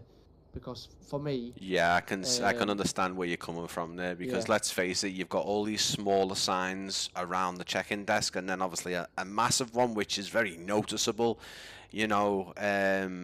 It's fully understandable, but again, I would like to mention that we are going back with this one. I think this is this is 2020. Oh right, okay, so it's right, yeah. Oh no, I mean, when was it released? It does usually say it was available from certain dates. I know Orbex have a good little date thing on their product pages, but I think this is going back even further. I think this was, let's have a little, I'm curious now, let's have a little check, because I could actually tell you. As I say, I did I think these guys did send me it back in the day, and it is going back. But the point I'm trying to make is that developers evolve. The even for the likes of you, Liam, you will no doubt and rightly say that the evolution from even Santoff to Doncaster in terms of quality and things that you've learned. These guys obviously now probably produce some really. I've not seen any of their newer stuff, unfortunately. But you know, again, they would have gradually improved, and some things will be a lot different. So if they maybe went back again and did Doncaster, I don't know. Hopefully they don't do, but I'm sure it will be a lot better. That goes without saying. Can't actually find the video at all. Oh, hang on. 2022. So we're about, yeah. It's actually it's more like nearly 3 to 4 years at this point. Well, I've just gone through my messages, and Doncaster, Dominic Design Team did say that there was going to update it. That was January time. But Interesting. There's no update. There's not. It says it will be on the Facebook soon page. They're going to announce it, but they've got other ventures. I think Doncaster Night's closed. It was. I think they've got a different vision. The other thing that's as well with developers, so certain ones that, like, I did try to find out from my sources for you, Brian. I did see a message about you said, is it Pilot something that's disappeared? I forgot the name. Yeah, so again, I sort of gradually going off topic here, guys, and hopefully if there's someone watching, or even Pilot Plus. So Pilot Plus were putting out some incredible UK sceneries, and Pilot Plus were kind of in the category of mid-range aerodromes. They did Swansea, which is a bit between, I would say, between Sandtoft and Doncaster is a good analogy, I think. But they did some incredible work. Now I'm going back to, I watched one of my original review videos yesterday, not all the way through because I can't stand me voice, but I watched it and I was like curious to see how my reviews had sort of gotten and involved and stuff like that. And they did Wickham Air Park, or Booker Aerodrome, and it's fantastic. It's very early on though, and they've got a fully active website. You can apparently still leave ticket requests, but they just have gone. Pilot Plus have gone. The guy that I spoke to, Joe, over email, he was very active speaking to me over email. Every time there was a new airport, he'd email me, go, there's the new airport, do what you like with it. Nothing. I tried to reach out a few months back and no reply from Joe. But again, their website it's fully there. You can go on it.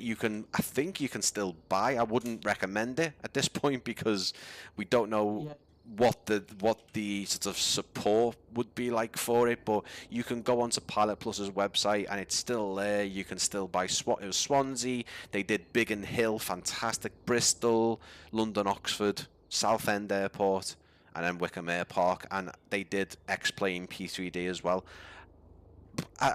They've totally gone, and no one. I've asked a couple of guys who I know, nothing. I don't know if you found anything out there. To be honest with you, it's weird because when I used AI to try and find anything that he posted and stuff, but it's a sad world we live in because if you're not a first party developer, in many cases you get forgotten about. And I think personally, if something happened to me, I don't think people would notice. For example, I think you would, Brian, because you'd be like, of course, yeah. It's not posted. But there's people out there that generally don't know. I mean, one big one that I used to love was called FS Passengers, and they went missing. But look, guys, we're living real life. You've got to understand that certain people will go off radar for various reasons, for personal reasons. We've all done it. I've done it. Brian's done it. Of course, yeah. The other thing that has gone, for example, there's a guy, Antov Lezhenko, if I pronounced it right. He's a digital artist. He was very behind PIXY sceneries, but he obviously was sadly killed in Ukraine. There's another developer that Brian mentioned, he did actually a tribute stream for that. It's a good video. Yeah, watch it, Milo. guys. Yeah. Again, I didn't know Milo personally, and to actually to see that someone shared it, and what's quite sad is, and I was really disheartened by it, is Anton Levchenko was. There was a post by Microsoft that was actually a tribute to him, but this Milo, there was no tribute from Orbex himself. There was no tribute.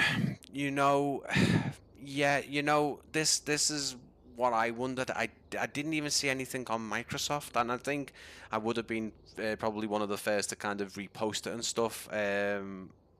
Not saying that in kind of a sort of dingy way at all. I just mean because I did speak to him briefly. Again, I didn't know him very, very well. I spoke to him briefly about 2 days before he passed away, and we had a bit of a laugh and a chat about things. But Microsoft didn't. Orbex seemed to have done something through a forum post and Discord, but in terms of social media, there wasn't. Now, I don't know if any of his family decided not to allow them to do that. There's obviously all those sort of things to obviously consider, but even Milo's mum commented on my live stream thing, and I thought that was incredible. That got to me, and I was amazed at how, and I mean this in a nice way, not in a horrible way. I was amazed at how much of his passing kind of affected me, and I think it's because it was only 2 days prior we were speaking on Discord, and he was saying how much he loved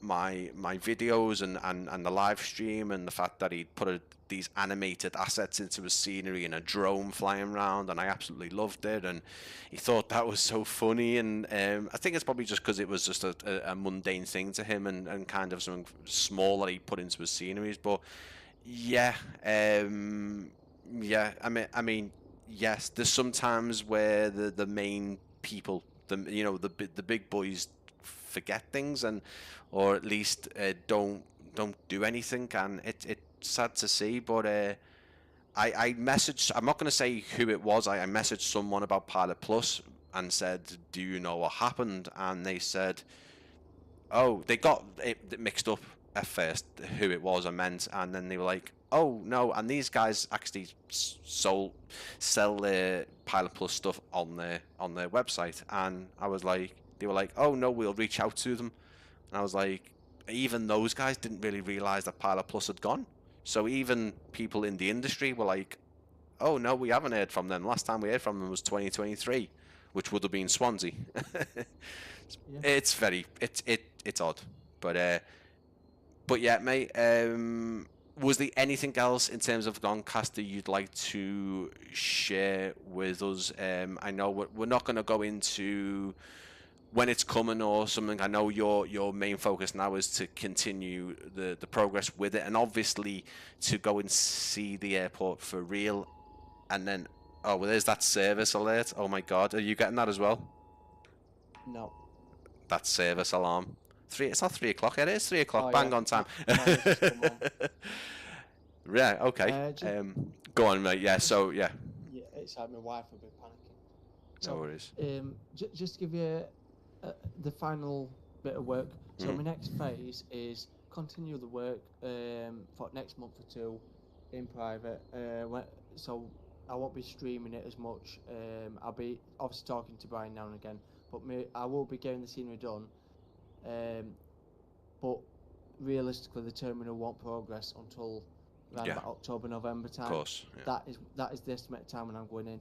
Now, the only thing that I will say, Brian, is apparently from what I've heard from certain sources that I can't really announce for legality reasons, which you'll understand why. There's certain shops, like for example WH Smith, which is the airport is there inside, the terminal's inside. So when we do visit the site, because I want to say when we do, because I believe Christian will allow us to do this, we're going to see an empty. We're going to see a key to that terminal, but we're going to see the shop area. So for example, where you see the Weatherspoons, the WH Smith, all them sort of stores, all of them are going to be empty. So it's about using the amount. So the fixtures will still be there. It's just they won't have the logos and the products will not be there. Yeah. So it's about using my own imagination to bring the airport alive and to get back into the sim. But Yeah. when we do visit, it's gonna be a long day. I just hope you're ready for it. It'd be a very, very interesting experience and something that I, that fully, again, really want to make this happen. And obviously, you'll be going along. And I don't know if there's any kind of whether it can be said. Do they have a? If they do, obviously reopen the airport, do they have a date in mind So or a obviously year? we was all misled for May 2026 for political reasons and stuff. But again, we're not going to go into that. All I'm going to say is just wait till we've got flights. So they're saying like so you Tobii and your Ryanair stuff like that. I'm not saying that them airlines are there. There's just an example. Is we won't be getting any passenger flights till 2028. However, I think personally they've put that in as a guideline because that gives them 2-year buffer. 3-year buffer. And the reason why they've done that is because I'm not gonna lie, it does need a bit of work. The terminal, there is work going on. The firehouse building's having some work done to it. The air traffic control building is completely ripped out inside, so that needs modernisation, which you can understand. Ideally, if they had the money, a new terminal could be built. But the right way to go forward now is get the airport open, start making money, then start looking at new buildings and stuff like that. Yeah, they can obviously develop the infrastructure around it while it, obviously like Manchester Airport are doing, like you said. You personally, mate. I think you're in a unique position because I don't think it's I'm using this example again, Manchester for example. You've got Innie Builds and Ether, I think they're called, both doing Manchester at the minute. Now Manchester's in a phase of it's already got the new pier there. It's got loads of new stands being built. It's it's got Terminal 2 refurb. They're blending. I believe they're blending Terminal 1 and Terminal 3 into one or something like that. There's a lot going on. You're in a unique position because you're developing for an airport that's already there but potentially reopening, and I don't think developers ever have that opportunity. The only thing I can think of is Jevietsky's Sydney, which isn't open yet. So you've got an opportunity of where you're creating an airport scenery and then potentially going to release it when it opens, which is fantastic. If you think about it logically, it's like you're going to release a scenery when it's back being active again, which not many developers get to do unless again they're building an airport that is about to open brand new. It's not the best situation, I guess, but you're not fighting the elements. You're not. I mean, you might be if they decide to make a brand new apron. That would be the nicest upgrade you can make down the line. So where you update your scenery with a new apron. But if they decide to make a brand new terminal somewhere, it'd be like, oh man. But again, I think that would also be quite the fun aspect to it, especially with obviously the airport being close to your heart, and obviously this being your kind of your main project at the minute. Just to finish off, obviously, because obviously I know it's been We a long are, stream yeah. and Brian needs his dinner now. And obviously I'm flying for real, guys. So I'm literally I'm hoping to do my solos again. So it's been a while since I did my flying lessons, and then I finally got the courage to get back into the cockpit after a long sob story, which Brian's already knows about. But now I'm gonna have to obviously just finish up here. So what I'm gonna say is, give me and Brian time. Give me time to get this airport done. When we do go to the airport, I will politely ask is we will not be me and Brian will not be legally obliged to tell you guys any updates inside the airport because my main focus is I want to 3D model this airport. I want to get it exactly how it should be and for you guys to enjoy. So the end goal is get what I need, but the other end goal is it's a real airport. Yeah. I want the airport to reopen. I think all you guys in the stream, you want the airport to reopen. The airport is more important than my scenery. So right now, let's get the airport open. And then obviously when me and Brian go, we'll ask permission if we can share some pictures of inside the terminal, but we have to understand the legalities and stuff that they want to keep private, the council, for certain reasons, because they don't want to show a neglected. Well, it's not neglected. It's what's the word? No, totally. Derelict. Yeah. They're not gonna want to have images all over the internet, and like Liam's just said there, I'm assuming there's going to be people asking once a visit is made. There's going to be people wanting to know certain things, or what we've seen, or what we've been told, and I'm assuming we're going to have to sign quite a few things for that being the case. So, like Liam just said, please be respectful. I know there is a lot of people out there who want to know more about the airport. But you're going to also have a virtual one either way. Let's put it this way: you're going to have a virtual one either way to enjoy in the flight sim, regardless of what happens to the airport. It would be sad if it didn't get to reopen, but you will have a virtual representation of Doncaster Sheffield. There's a lot of aircraft. There's a lot of liveries out there. You're going to have an opportunity to fly from it again in some aspect, but again, we're hoping that this all goes ahead and they get it open again. But anything you want to end with, mate? Anything in particular? I know we're not going to discuss anything else in terms of release. You obviously you'll want to have it out at a certain time of either we know whether it's going ahead or it's going to open by a certain date. But yeah, anything else, mate? You want to? No, I think we've covered it in majority. Just like I said, just to recap, just respect the council and stuff. I get there's certain issues that I've not agreed with, but all I'm saying is just respect them. They are going to get the airport open. I'm not saying that there's people in the stream right now that are not like that, but I have to say it because me and Brian see it in social media all the time. Yeah, we do. Yeah, it's all about respectful, and let's get it done right, because at the end result we want the airport open. I want you guys to enjoy a 3D representation of the airport, and I want everybody happy all around.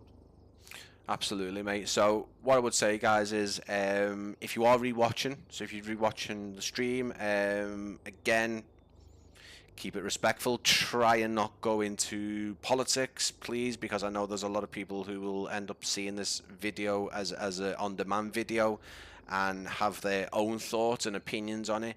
Please keep it to the scenery and what we were talking about. I know we jumped on a couple of things throughout the stream, but please keep it to the actual Microsoft Flight Simulator 2024 scenery that Liam's creating, and try and not talk about the sort of the ins and outs of all the real world stuff. There's places to do that, and people to do that with. But yeah, massive thank you to Liam. He's going to go off and do some actual real world flying now. I'm going to go down, have a bit of a break. I have quite a few videos to edit. No doubt I will jump on the simulator again. But I'll let you go, Liam, okay? And again, mate, this has been fantastic because, like I said a few times, it's been a unique opportunity to see an in development process, the down to the actual models in Blender and stuff like that. So I really appreciate it, and obviously I appreciate your time as well. It's not just you taking showing us the things, it's you taking the time to be here today as well, with it being a live stream. Yeah, it's been brilliant, and obviously I know we've gone off topic a lot, but we've made some interesting points in that. So yeah, thank you very much. Absolutely, mate. Thank you so much. I am gonna let you go now, mate, and I'm just gonna end my live stream. So have a good rest of your weekend. I will, and you too, buddy. Have a good one. No worries, Bye, mate. Guys.